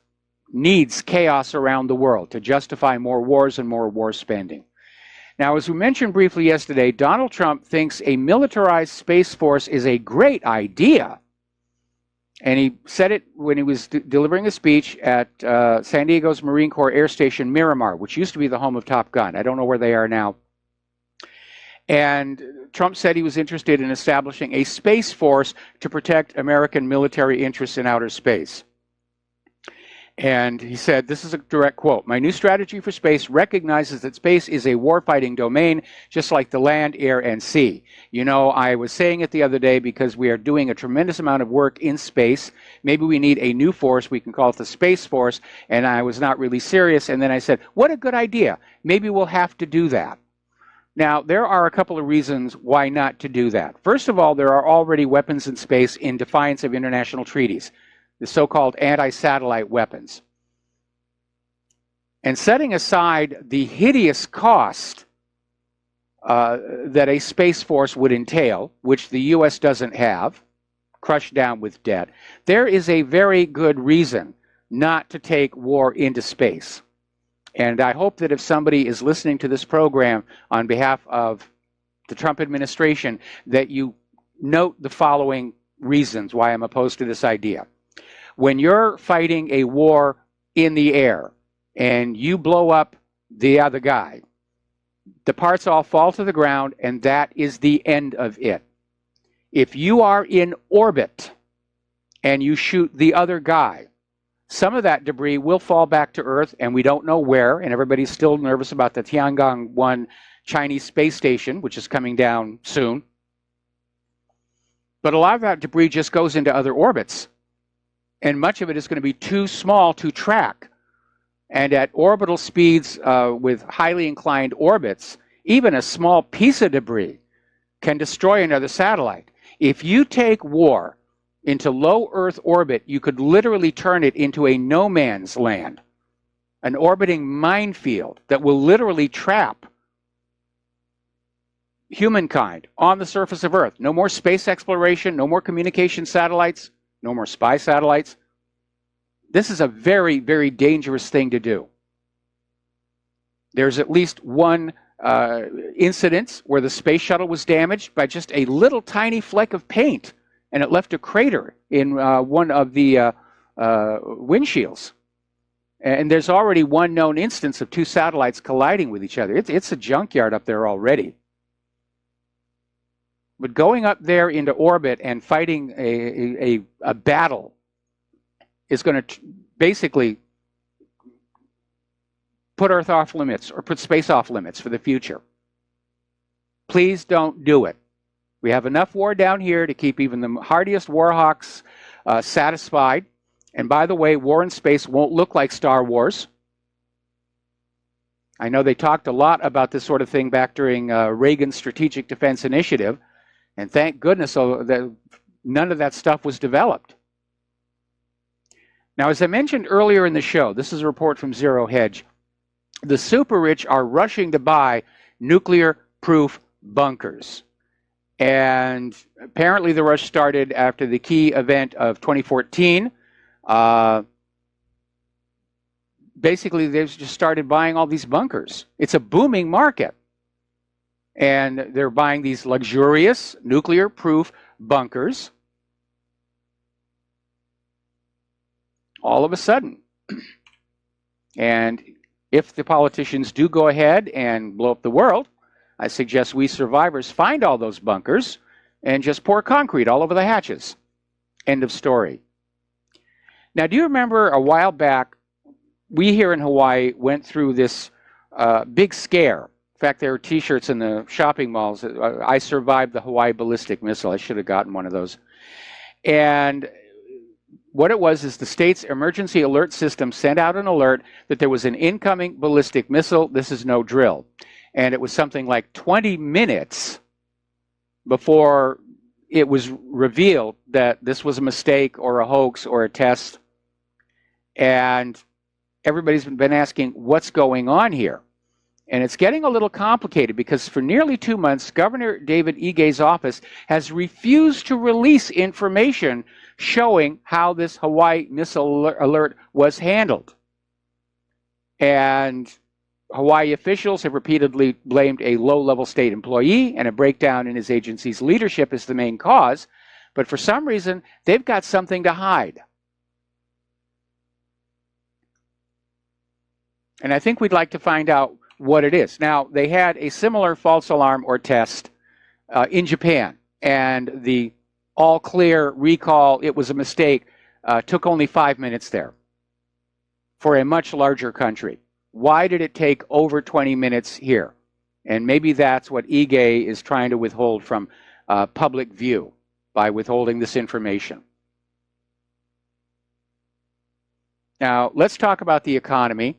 As I mentioned earlier in the day, the stock markets, again, rattled by Trump's tariffs, sank deep into the red. The plunge protection team can't keep propping them up. Between the tariffs and talk of a Fed rate hike, people are starting to think maybe it's the end of the bull market. The bears are coming home to roost and they want to get on out. Now, over in the Congress, Elizabeth Warren is trying to block this bank deregulation bill backed by more than a dozen Senate Democrats. And Chuck Schumer is putting pressure directly on Elizabeth Warren, saying, you know, just leave it alone. We've got to deregulate the banks. They got to make more money. They'll give us more campaign donations. And Warren basically said she's moving ahead. That's why she ran for the Senate. So good for her. Now, Trump is threatening Canada with raising the aluminum and steel tariffs even more unless Canada renegotiates NAFTA. And I can imagine right now Canada is getting pretty tired of the bullying coming from south of their border. I think the whole world is getting sick and tired of the bullying coming from the United States of America. Now, Huang Weiping, professor of the People's University of China, is out there warning that Trump's tariffs plan may shatter the pillars of the World Trade Order. He's saying the chaos that could result from it could be global. Angela Merkel is out there saying Europe must respond to the unilateral actions by the United States on trade. And she's already talking about how they're going to respond in a reciprocal fashion, meaning tariffs on American products. It could turn into a tariffs war. And again, this is absolutely the last thing the globalists want, because they started their push toward a one world government, new world order by globalizing the economy. And if the economies of nations start breaking apart and putting up tariff walls, that sets the whole New World Order globalist agenda back decades. Now, Nassim Nicholas Taleb is a philosophical pugilist. His new book, Skin in the Game, basically talks about bankers, bureaucrats, warmongers, and wonks. And he's basically saying the very best thing that could happen for our society is the bankruptcy of Goldman Sachs. And I would agree. These too big to fail, too big to jail banks are just pirates and plunderers. And they are one of the many forces behind the decline in the American standard of living. And it's a scam, just like the Federal Reserve. So, We really do need to see this whole system come crashing down and rebuild from start. It's way beyond repair. It can't be repaired. Trump's performance in office is proving that. We're going to take a break for commercials, and we'll be right back. And aloha, America. Welcome back to the show. And skipping on back to the war on the independent media, the corporate media is now calling for Alex Jones to be deplatformed from all communication systems. This is a major, major attack on our First Amendment rights, and it's out in the open. And I'm thinking of that coffee mug that we have for sale in our little online store, and on it says, the fastest way to bring down a dictatorship is to force them to act like one where everybody can see it, and that is what is happening right now. The corporate media, the government, the deep state, whatever you want to call them, they have completely abandoned the Bill of Rights here. Now, I hold that the Constitution and the Bill of Rights represent the original contract with America, and that any government or anyone that is not operating in accord with the Bill of Rights is an illegal, illegitimate government. So, apparently, Donald Trump's new economic advisor, Kudlow, is saying, I would buy the dollar and sell gold. Well, we know where he's coming from. More work about Sessions. Okay, now getting on back to the economic news. Story coming out of Zero Hedge. The real retirement crisis is the elderly, for the most part, are broke. And this is a study from Go Banking Rates, and it reveals older people planning their retirement have cause for concern. 42% of Americans are facing their golden years with less than $10,000 in savings, and a lack of savings and planning what should have been an enjoyable time. It's going to be a period of stress and worry. And we know that Social Security isn't there. They're going to start cutting those payments. They have to. They don't have the money. Now, 2 years ago, the Wall Street Journal exposed the company Theranos as a fraud. And apparently, the CEO, Elizabeth Holmes, has finally been charged by the Securities and Exchange Commission with massive fraud. And there's been a settlement. Theranos and Holmes have agreed to resolve the charges against them, and in addition to a penalty, Holmes has agreed to give up majority voting control over the company, as well as to a reduction of her equity, which combined with the shares she previously returned, materially reduces her equity stake. So she's not going to go to jail. They're just making her poorer, which I guess for a money junkie, that's pretty severe, stiff punishment there. Now, you know, there's been a big debate about the minimum wage here in the United States and how it should go up. Down in Australia, the businesses are saying, you've got to lower it. You've got to lower it. Currently in Australia, it's $18.29 an hour. That's their minimum wage. And the Australian businesses, especially the Retail Association and restaurant and catering industry, are saying, no, we need a wage cut. So Australia seems to be going down the same path toward economic fascism that the U.S. is. We'll be right back after station identification. And aloha, America. Welcome back to the show, hour number 3. The phone lines are still closed. I'm probably going to open them at the bottom of the hour, but I got a bunch of stuff to get through.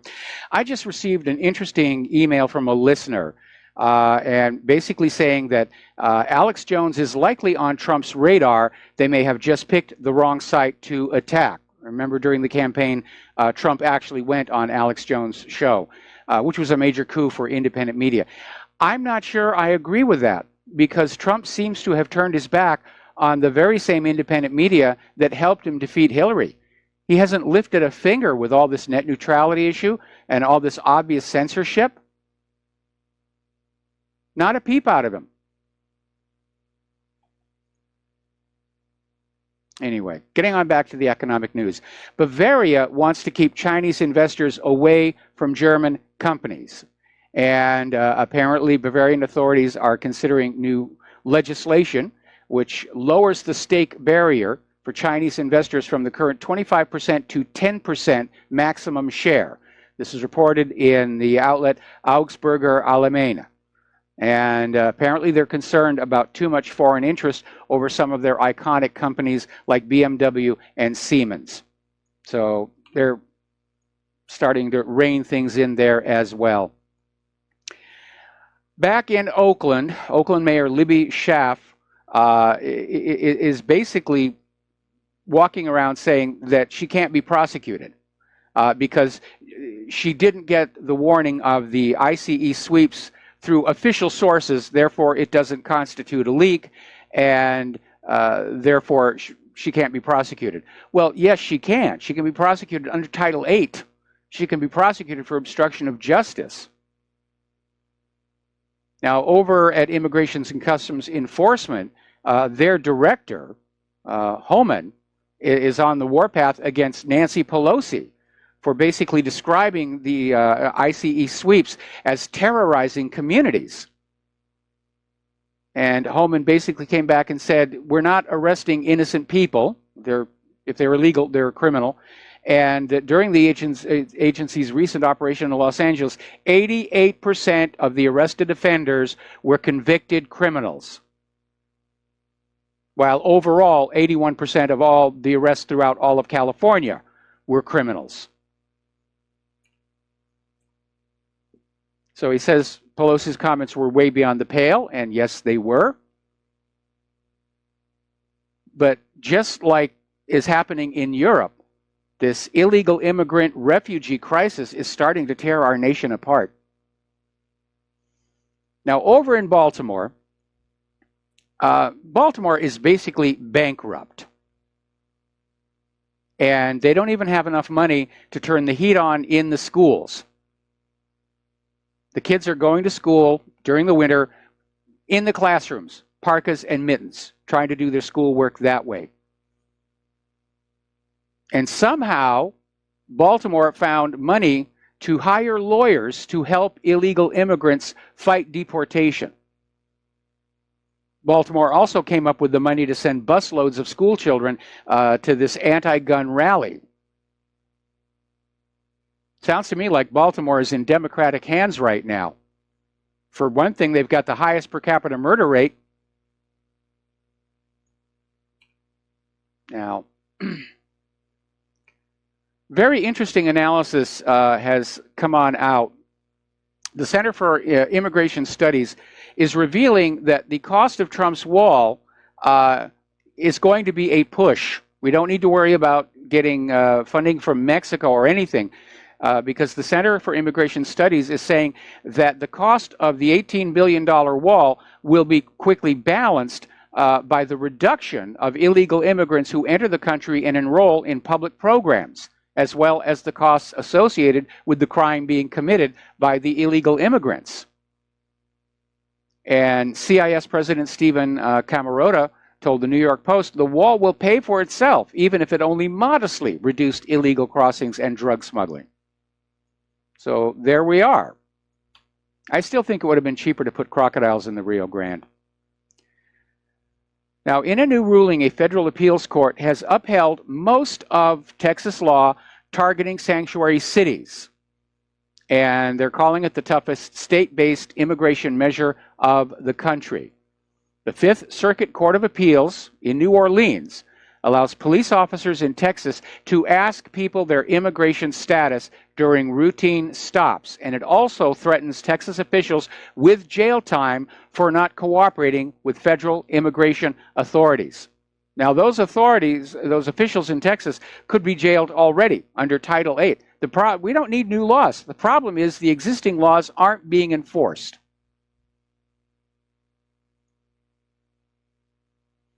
Okay. Let's see. Political Insider is now also reporting that Trump is ready to fire Jeff Sessions.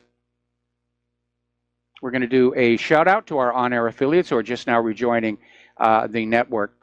Now, you know, it's been part of the liberal agenda that we all get used to all sorts of bizarre ideas about sex and gender. There was that story about this student got kicked out of class for saying there are just two genders. And we're supposed to get used to the idea of there being a fluidity of genders and all kinds of, just be accepting. And apparently the latest one, and this is really weird, there's a guy who's out there saying that we should be accepting of zoophilia, otherwise known as bestiality, sex with non-humans. And apparently he's standing up there and saying that he had this romantic and sexual relationship with a dolphin. The guy's name is Malcolm Brenner, and he's featured in a new documentary called Dolphin Lover. And so that's the latest liberal political correctness craze. Getting absurd. Now, here is where we're getting into Aldous Huxley territory. Scientists are now suggesting that people in countries where refugees are flooding on in be dosed with oxytocin. This is the hormone produced by babies that makes their mothers love them. And if we're all being dosed with this, that we will no longer resent these refugees coming on in and raping our women and committing crimes and creating no-go zones. The globalists want to drug us all to accept the refugees. They'll probably make it mandatory like they're doing the vaccines. The problem is oxytocin is actually harmful. Small price to pay for the New World Order, I would imagine. Now, Italy's right-wing leader, this is in the aftermath of the elections, Matteo Salvini, the head of the rebranded Italian party, the League, is saying EU policies robbed us of our future and hope.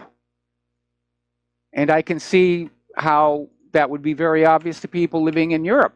They've lost their sovereign status.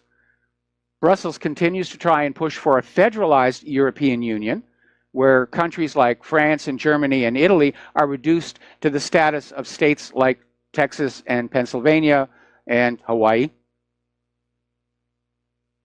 So what's happening to the EU today is a replay of what happened here in the United States, because we started out as a collection, a confederation of sovereign independent states, and within the states had all the authority. And the federal government's authority was basically to deal with arguments between the states, and in time of war to attend the national defense. And over time, we've been turned into this federalized collection of deliberately weakened and impotent states, all ruled with an iron fist from Washington, D.C. Now, up in Germany, there's a Kurdish youth group, Kurdish refugees. And they're saying now that if Germany doesn't do something about Turkey's incursion into Kurdish Syria, the Kurdish youth group in Germany will turn Europe into rubble and ash. That's a direct quote. So how's that open borders thing working out for you there, Germany? Aren't you just glad you let all these refugees in without any kind of vetting whatsoever? Now, Sunday, 60 Minutes interviewed Secretary of Education Betsy DeVos, and people are calling it a train wreck. Bill Ayers is out there declaring that the 60 Minutes interview shows that Betsy DeVos is a clear white supremacist. That's the new tar and feathers word that's out there. Back in the 50s, it was commie. Then it was anti-Semite. That one's wearing out, so now it's clear white supremacist. What they're trying to do is drive Betsy DeVos out of the Secretary of Education office because they're trying to salvage Common Core. Because Betsy DeVos thinks it's a bad idea, and it is. They're not teaching our kids. They're indoctrinating them. They're propagandizing them. They're not giving them good skills. The way they teach basic math is insane. They're literally crippling these kids' minds. They're making it so hard to do simple, basic calculations. Now, as you know, the gun grabbers are out there pushing as hard as they can. In fact, given that they're not getting any traction with Parkland, I'm expecting another mass shooting any time now. I think what happened at the Veterans Hospital in California, that was a real deal. The guy was suffering PTSD. He'd just been kicked on out. But again, it's a huge backfire. NRA memberships have surged since the Parkland shooting. Gun sales are way, way up. This could actually pull Remington out of bankruptcy. The Second Amendment Foundation sees a 200% surge in 18 to 20-year-old members post-Florida, meaning the young generation is really starting to wake up to what has been going on. Article over at Restore American Glory is saying that Walmart and Dick's are just making the problem worse. They're basically taking a stance against guns. They're refusing to sell guns and ammunition to people under the age of 21. There is no law right now that says you have to be 21 to own a gun. Heck, you can join the Army and play with all the guns you want when you're 18. But of course, this is going to be a boon to the small mom and pop gun stores who are going to basically say, Second Amendment right, I will sell you a gun and I will sell you ammunition. Please consider taking a gun safety course. Now, former NBA basketball star Shaquille O'Neal has come out against gun control. Shaquille believes that this would not eliminate gun violence and would only increase the risk of possible mass shootings. He's absolutely right. If you disarm the population, the crazies are going to have a field day. It's just this nationwide kill zone because people who want guns will always be able to get them or to make them. For one thing, they can go down to Mexico and pose as a drug lord and get a military weapon courtesy of the U.S. taxpayer through the Fast and Furious program. Now, the Daily Mail in Great Britain finally tracked down former Sheriff's Deputy Scott Peterson. And basically, he resigned before he could be investigated, and now he is enjoying a $60,000 a year pension, which he's going to continue to receive unless he's hit with a federal charge of failing to act, which legal experts say will be hard to prove. Not really, it's on video. But apparently Peterson is enjoying his retirement. He was spotted heading to a strip mall wearing a baseball cap, a pink t-shirt, shorts, and a fanny pack with a female companion. U.S. taxpayers gave abortion groups $1.6 billion over the 3 years from 2013 to 2015. This is a new government report from the Government Accountability Office. I guess they weren't making enough money selling baby body parts. And the problem with that, of course, is there are many taxpayers who do not agree with abortion. And why are they being forced to subsidize it? That's a serious issue. Now, again, political correctness, you're going to love this one. In celebration of International Women's Day on March 8th, Femmes en Créa, an advocacy group for women in the creative field, has organized an ad industry-wide equity poker tournament. But there's a twist. The kings and queens all have the same value. And in fact, they're actually printed special cards where there's a king on one end and a queen on the other. And so they're basically saying, this levels the playing field, empowers women.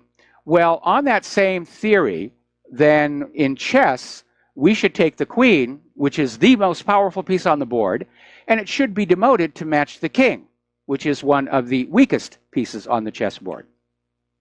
After all, fair is fair. Snow piles up in the Northeast. The blizzard begins winding down. And I've been in communication with my family members, and this was a nasty one. Fortunately, most of my family are away from the coast.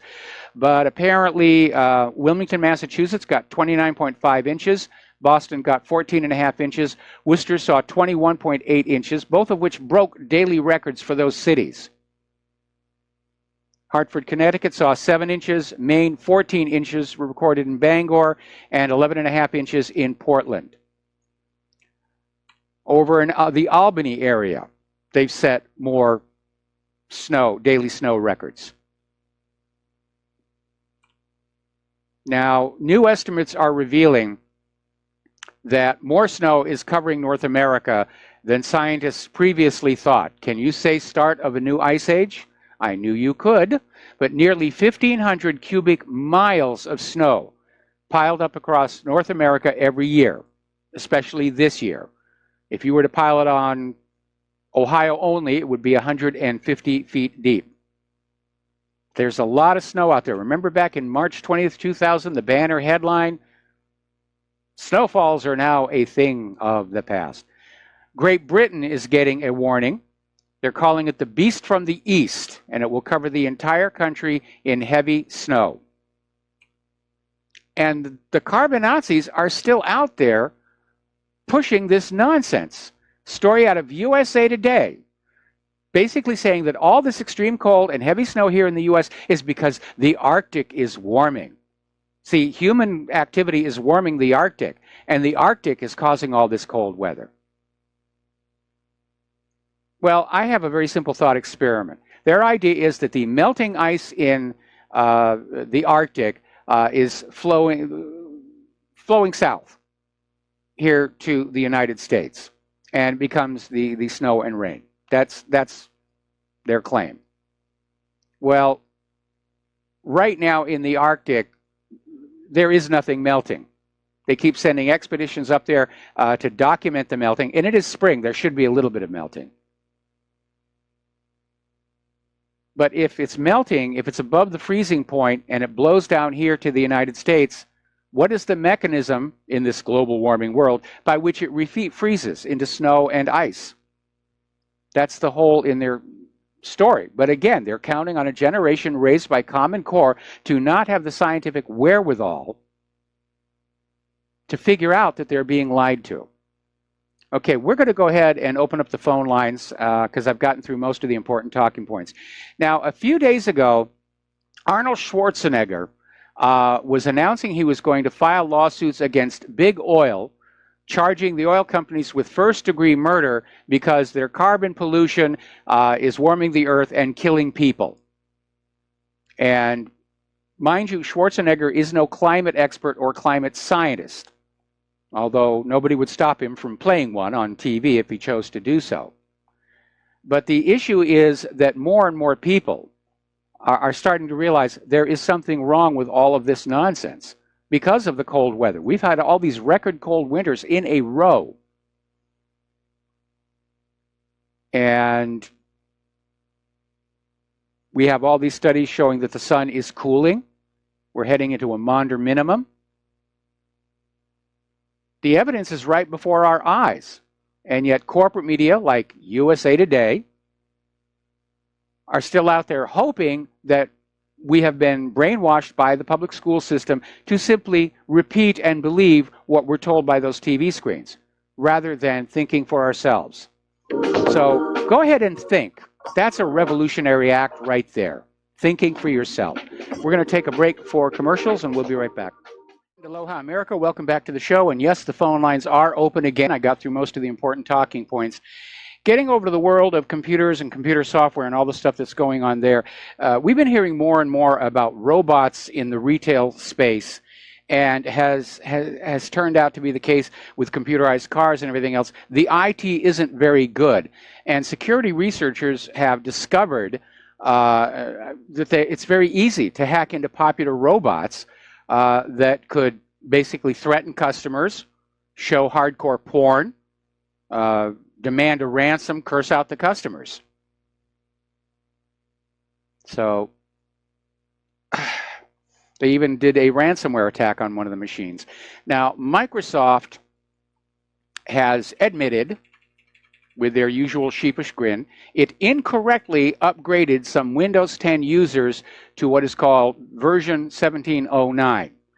And apparently it was done despite the users having specifically paused update operations in their OS settings, which, given how many of these updates and patches have caused far more damage than good, might not be a bad idea. But apparently Microsoft has the means to override your selection.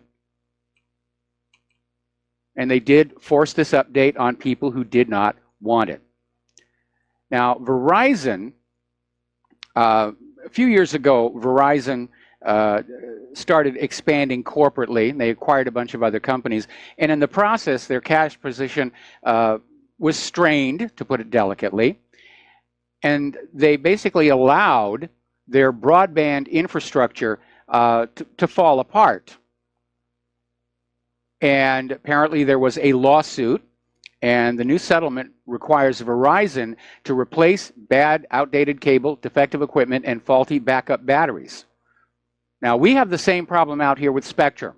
And we know that Spectrum actually got sued by the state of New York for false advertising, for advertising certain speeds for certain costs and failing to deliver.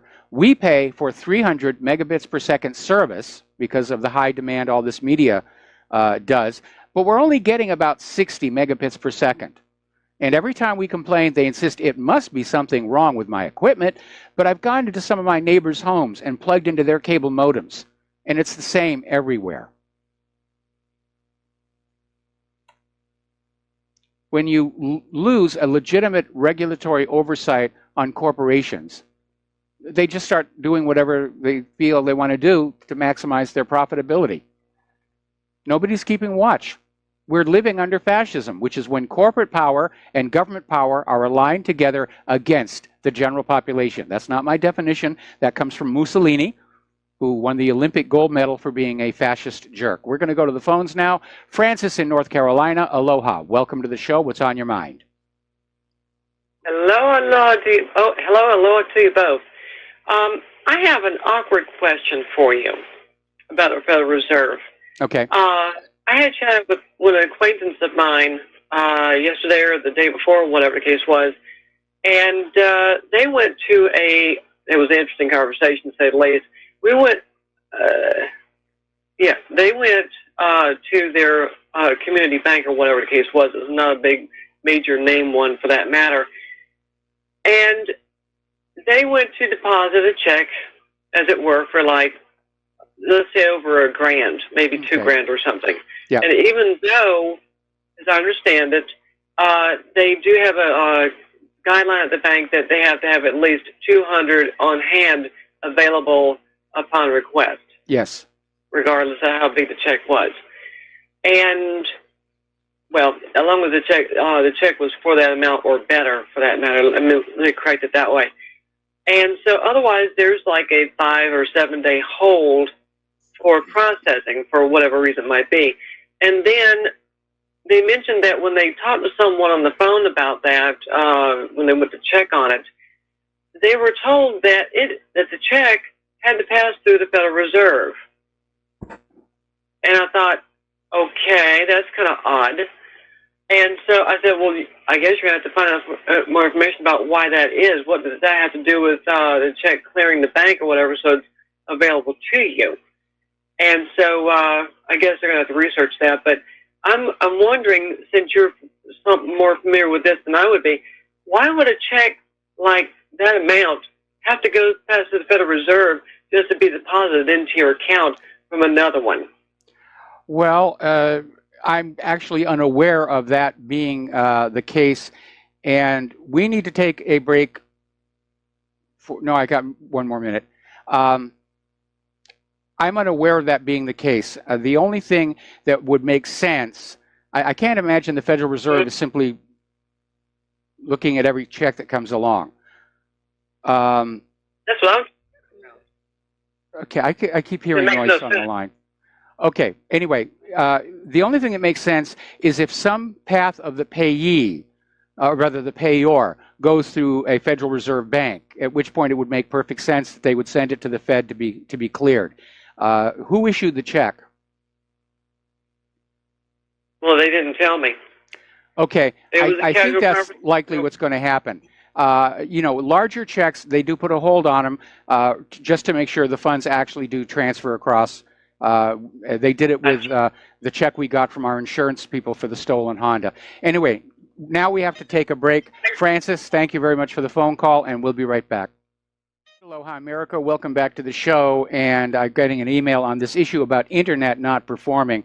And this person says their internet has gone out 4 times in the last 45 minutes.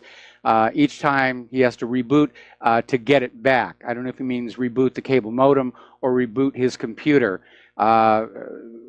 Somebody may be just moving the cables around, and that does happen. But he says it's very annoying because he's working on a large project, and he's basically with Comcast Xfinity. And we've heard bad things about them as well. The infrastructure is in decay. The U.S. invented the internet, and we have some of the worst performing internet in the world. Over in Japan, gigabit into the home is now the norm. Now, apparently, U.S. Transportation Command is going to start migrating their data to Amazon's secret cloud region. Now, Microsoft had bid for that job for their cloud, and they put up a fuss, but it finally went to Amazon. I don't think this is a very smart thing to do. We know how weak and prone to hacking these cloud machines have been. Even the so-called secret section has had a problem.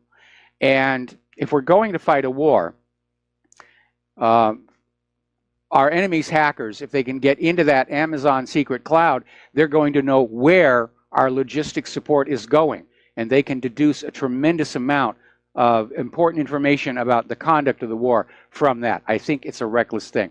We're going to take a phone call now. Steve in Tennessee, aloha. Welcome to the show. What's on your mind? Aloha. We love your show. It's really fantastic. I just had this one question. I didn't know if you ever listened to Rick Wiles on his show called True News, because last night he was saying that he believes we are very close to a nuclear war because of the way that the U.S. is so much pushing its weight again around against Russia in that Middle East. I absolutely agree. I absolutely agree. Now we've got this nonsense from Great Britain where they want to boycott the World Cup in Russia.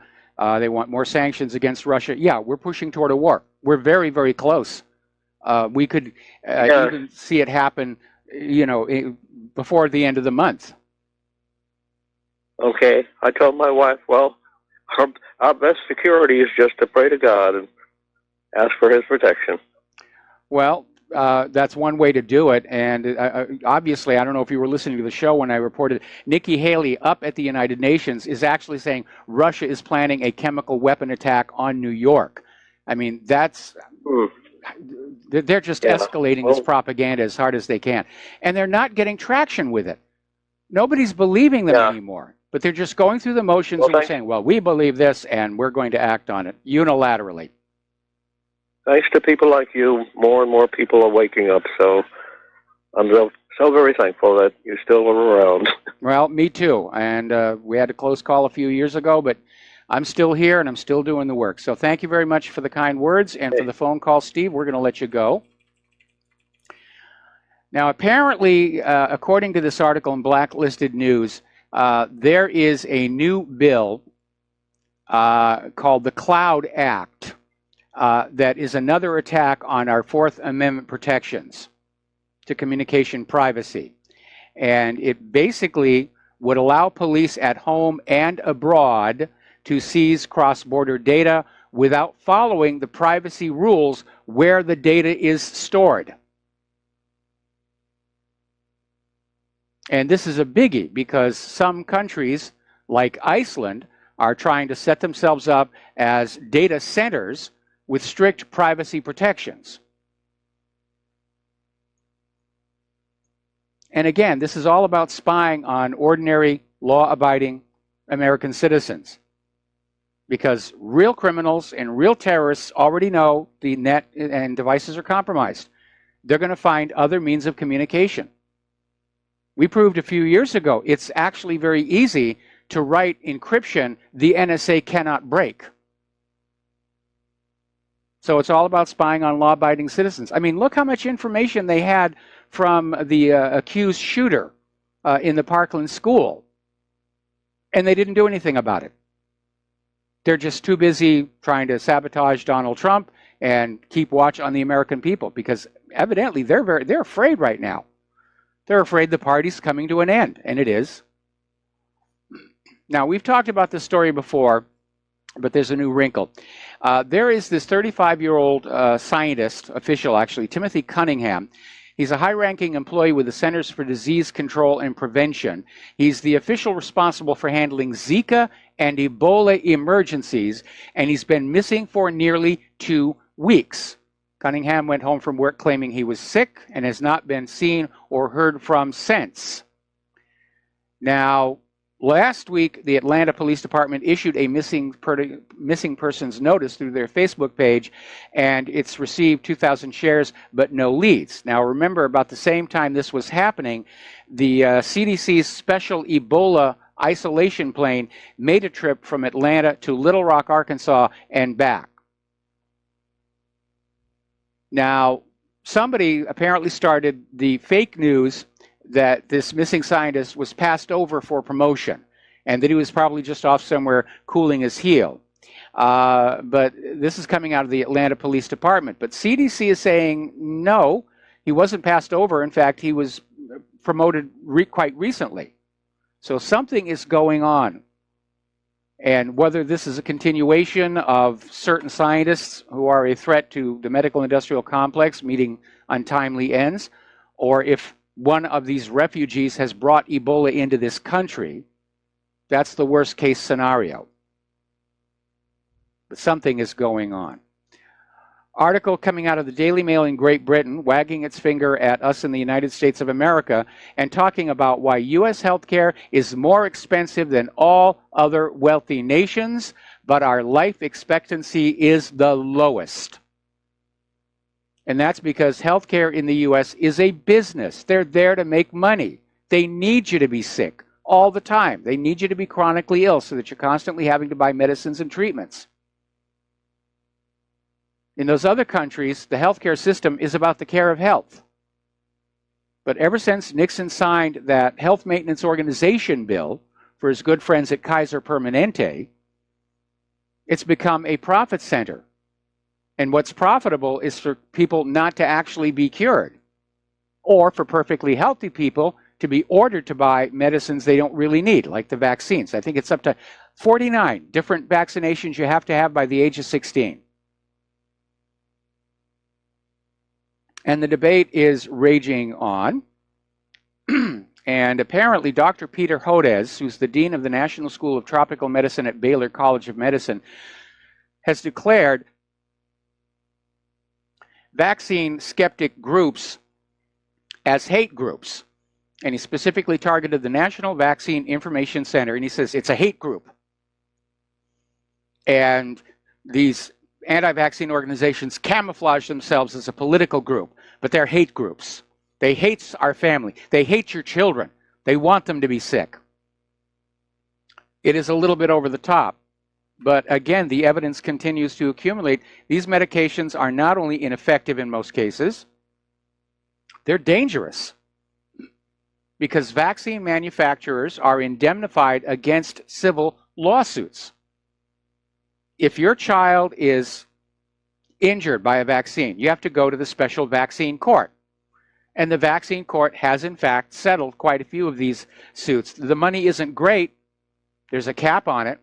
But the vaccine makers, there's no financial incentive for them to make sure their products are safe before they put them on the market. Now, apparently over in Florida, there was a bill to mandate vaccination of all school children with the ineffective and dangerous HPV vaccine. Now, this vaccine has been known to cause illnesses like sleeping sickness. And again, they're giving this vaccine to kids who are way too young to be sexually active, and it wears off. They need another one at the age they become sexually active. But money is money, and vaccinating them at school age doubles the amount of money pouring into the system here. Unfortunately, the bill was defeated thanks to grassroots efforts and independent media. And according to Green Med Info, there were two identical bills submitted to the Florida Senate and the House of Representatives mandating HPV vaccines for school children. All four bills were defeated. Well, that's one small step for medical freedom. Another article here, Blacklisted News. Lead exposure is linked to 412,000 premature deaths in the U.S. each year. Now, I remember when I was a kid, they were only beginning to just understand how toxic lead was. We had, believe it or not, the tinsel on our Christmas trees was made out of crinkled lead foil, except for that one year that the Air Force dropped all that Mylar all over our town. There were lead-based paints, and lead started to be taken out of our environment, but apparently it's still there. And an article in The Lancet is saying there is still serious lead exposure issues, and it leads to cardiovascular disease deaths in the United States. So they're saying the reason it's overlooked is it's ubiquitous. It's pretty much everywhere. Everywhere that you go, there's some lead. There's lead in your car batteries, although obviously you're not playing with that. But we've toxified the environment. And again, that is something that happens when a country descends into fascism, where corporate interest and government interests are aligned together against the general public. Any system that is supposed to protect the public goes away. That's why we have the Minerals Management Service looking the other way, while the manual blowout preventer on the Deepwater Horizon goes 4 years without regularly scheduled maintenance. We keep seeing it time and time again. The financial system. Yes, the SEC did charge this lady, and they got a settlement, but they looked the other way for 12 years, while Bernie Madoff with the loot was cheating his customers and his employees. You look at the infrastructure, the decline and the quality of life. You look at how unsafe some of our streets and roads and bridges have become. We really are an empire in decline. And the problem is that in its death throes, the U.S. government may just lash out and just take the rest of the world with it. Now, over in Italy, near Mount Vesuvius, there has been a seismic swarm of earthquakes, and it's got people very nervous. In fact, there was one instance where a nursery school was evacuated because one of the larger tremors was felt by pupils, parents, and residents. Now, the director of the Vesuvius Observatory, Dr. Francesca Bianco, is making an effort to calm fears among local residents, saying, this has been going on for a number of years. You really don't have to worry about it. That sounds like more of a political and economic message than actual science, because anytime you've got a volcano with a known history of destructive eruptions and you're starting to get earthquakes around it, you need to sit up and take notice. That certainly was the case with Mount St. Helens, which was rocking and rolling the seismographs for a couple of months before it finally blew. That's why they keep such a close watch seismographically on the Yellowstone supervolcano. They're trying to figure out what, if, and when. Of course, if Yellowstone blows, it's going to be over for most of the country, according to the latest estimates. Now, some of the articles over here. This is apparently, this is a good one. Maryland State Senator Cheryl Kagan wanted to get on the hashtag #MeToo, and she claimed a lobbyist inappropriately sexually groped her at a bar in Annapolis on March 1st.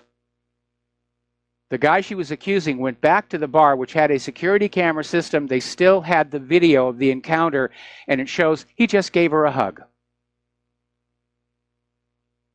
So we need to be cautious about all these women coming forward and saying, oh, he did this, he did that. They want a moment of fame, or they want a moment of revenge, or they just want to just be part of the trend, the fad. I remember back during the militant feminist movement of the 1990s, when the big thing was rape. Oh, it's a rape epidemic, which actually, according to the crime stats, didn't. And there were so many false accusations of rape. There were rape hoaxes and rape fraud because they wanted to get on Donahue and Oprah. And there was actually a T-shirt that was very popular among the feminists, potential rape survivor. They all wanted in on the victimhood. And it's just, and this is more of the same. Now, I will grant you, there is inappropriate sexual behavior. It looks like Harvey Weinstein really did what he's been accused of by many people. And apparently, New York is considering pressing charges for some of what he did. But a lot of times, yeah, women do lie. And I know back in the 1990s, I mean, the feminist propaganda was, women never lie, men are liars, women never lie. If they say they've been raped, they've been raped. There was a interesting rape case against a guy named William Kennedy Smith, I think it was. I could be wrong on the name. And it was in all the newspapers, and it was being used literally to distract from the trial of Manuel Noriega, who'd been kidnapped from Panama, was literally in the courtroom across the hall. And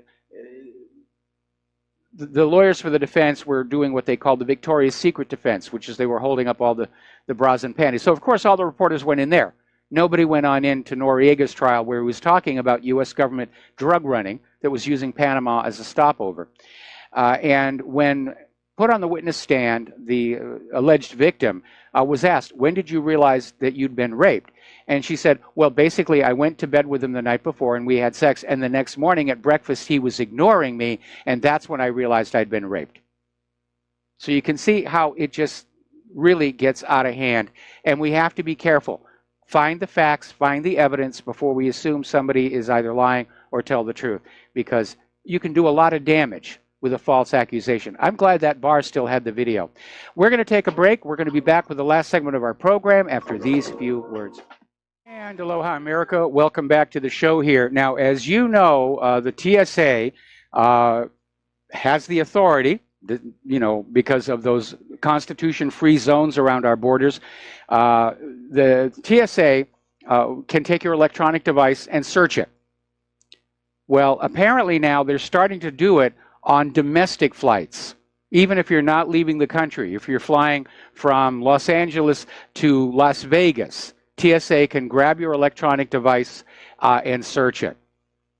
Now, I have an old Windows XP netbook. That's my traveling computer. It's very small. It's got a little padded case on it because TSA up in Seattle dropped and ruined a very expensive laptop, which I didn't even get an apology for that.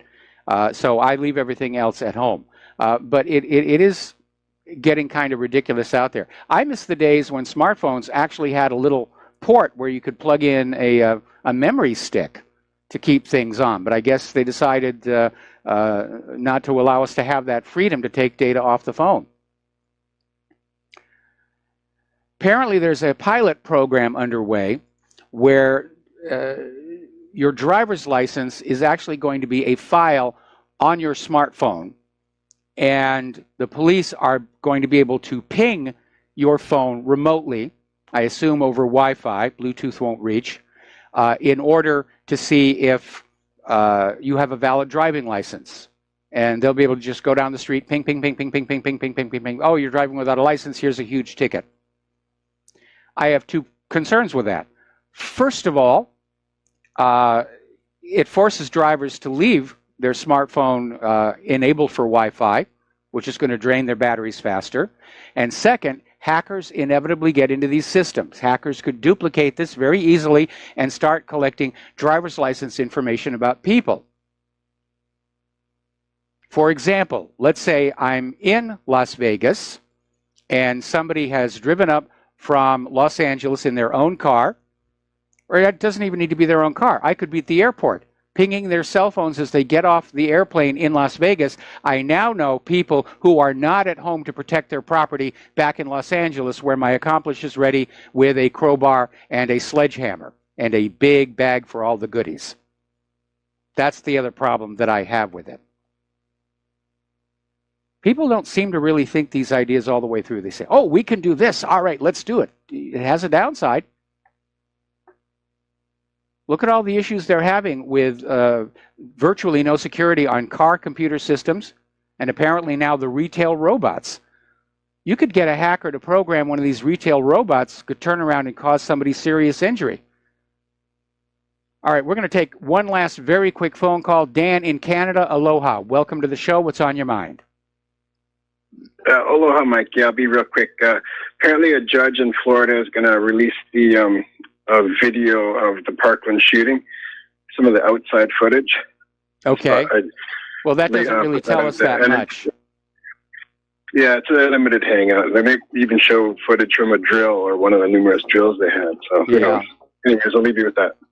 All right. Well, thank you very much. And yeah, we know there's a cover-up going on in place. Remember, we had Wolfgang Halbig on this show. He designed that camera system, and he told us where those cameras were. And by the way, that video has been relinked to the front of whatreallyhappened.com. So there's the music. It's time for me to get out of here and get something useful done with the rest of the day. Stay tuned for John Stedmiller. I am sure that he's got a lot of interesting things to share with you, and I urge all of you to take what you learn here at Republic Broadcasting and whatreallyhappened.com, and you just share it with everybody that you know. We're literally in a war for the truth. We're in a war for the future of not only the United States of America, but the entire world. We'll be back tomorrow. Aloha, America.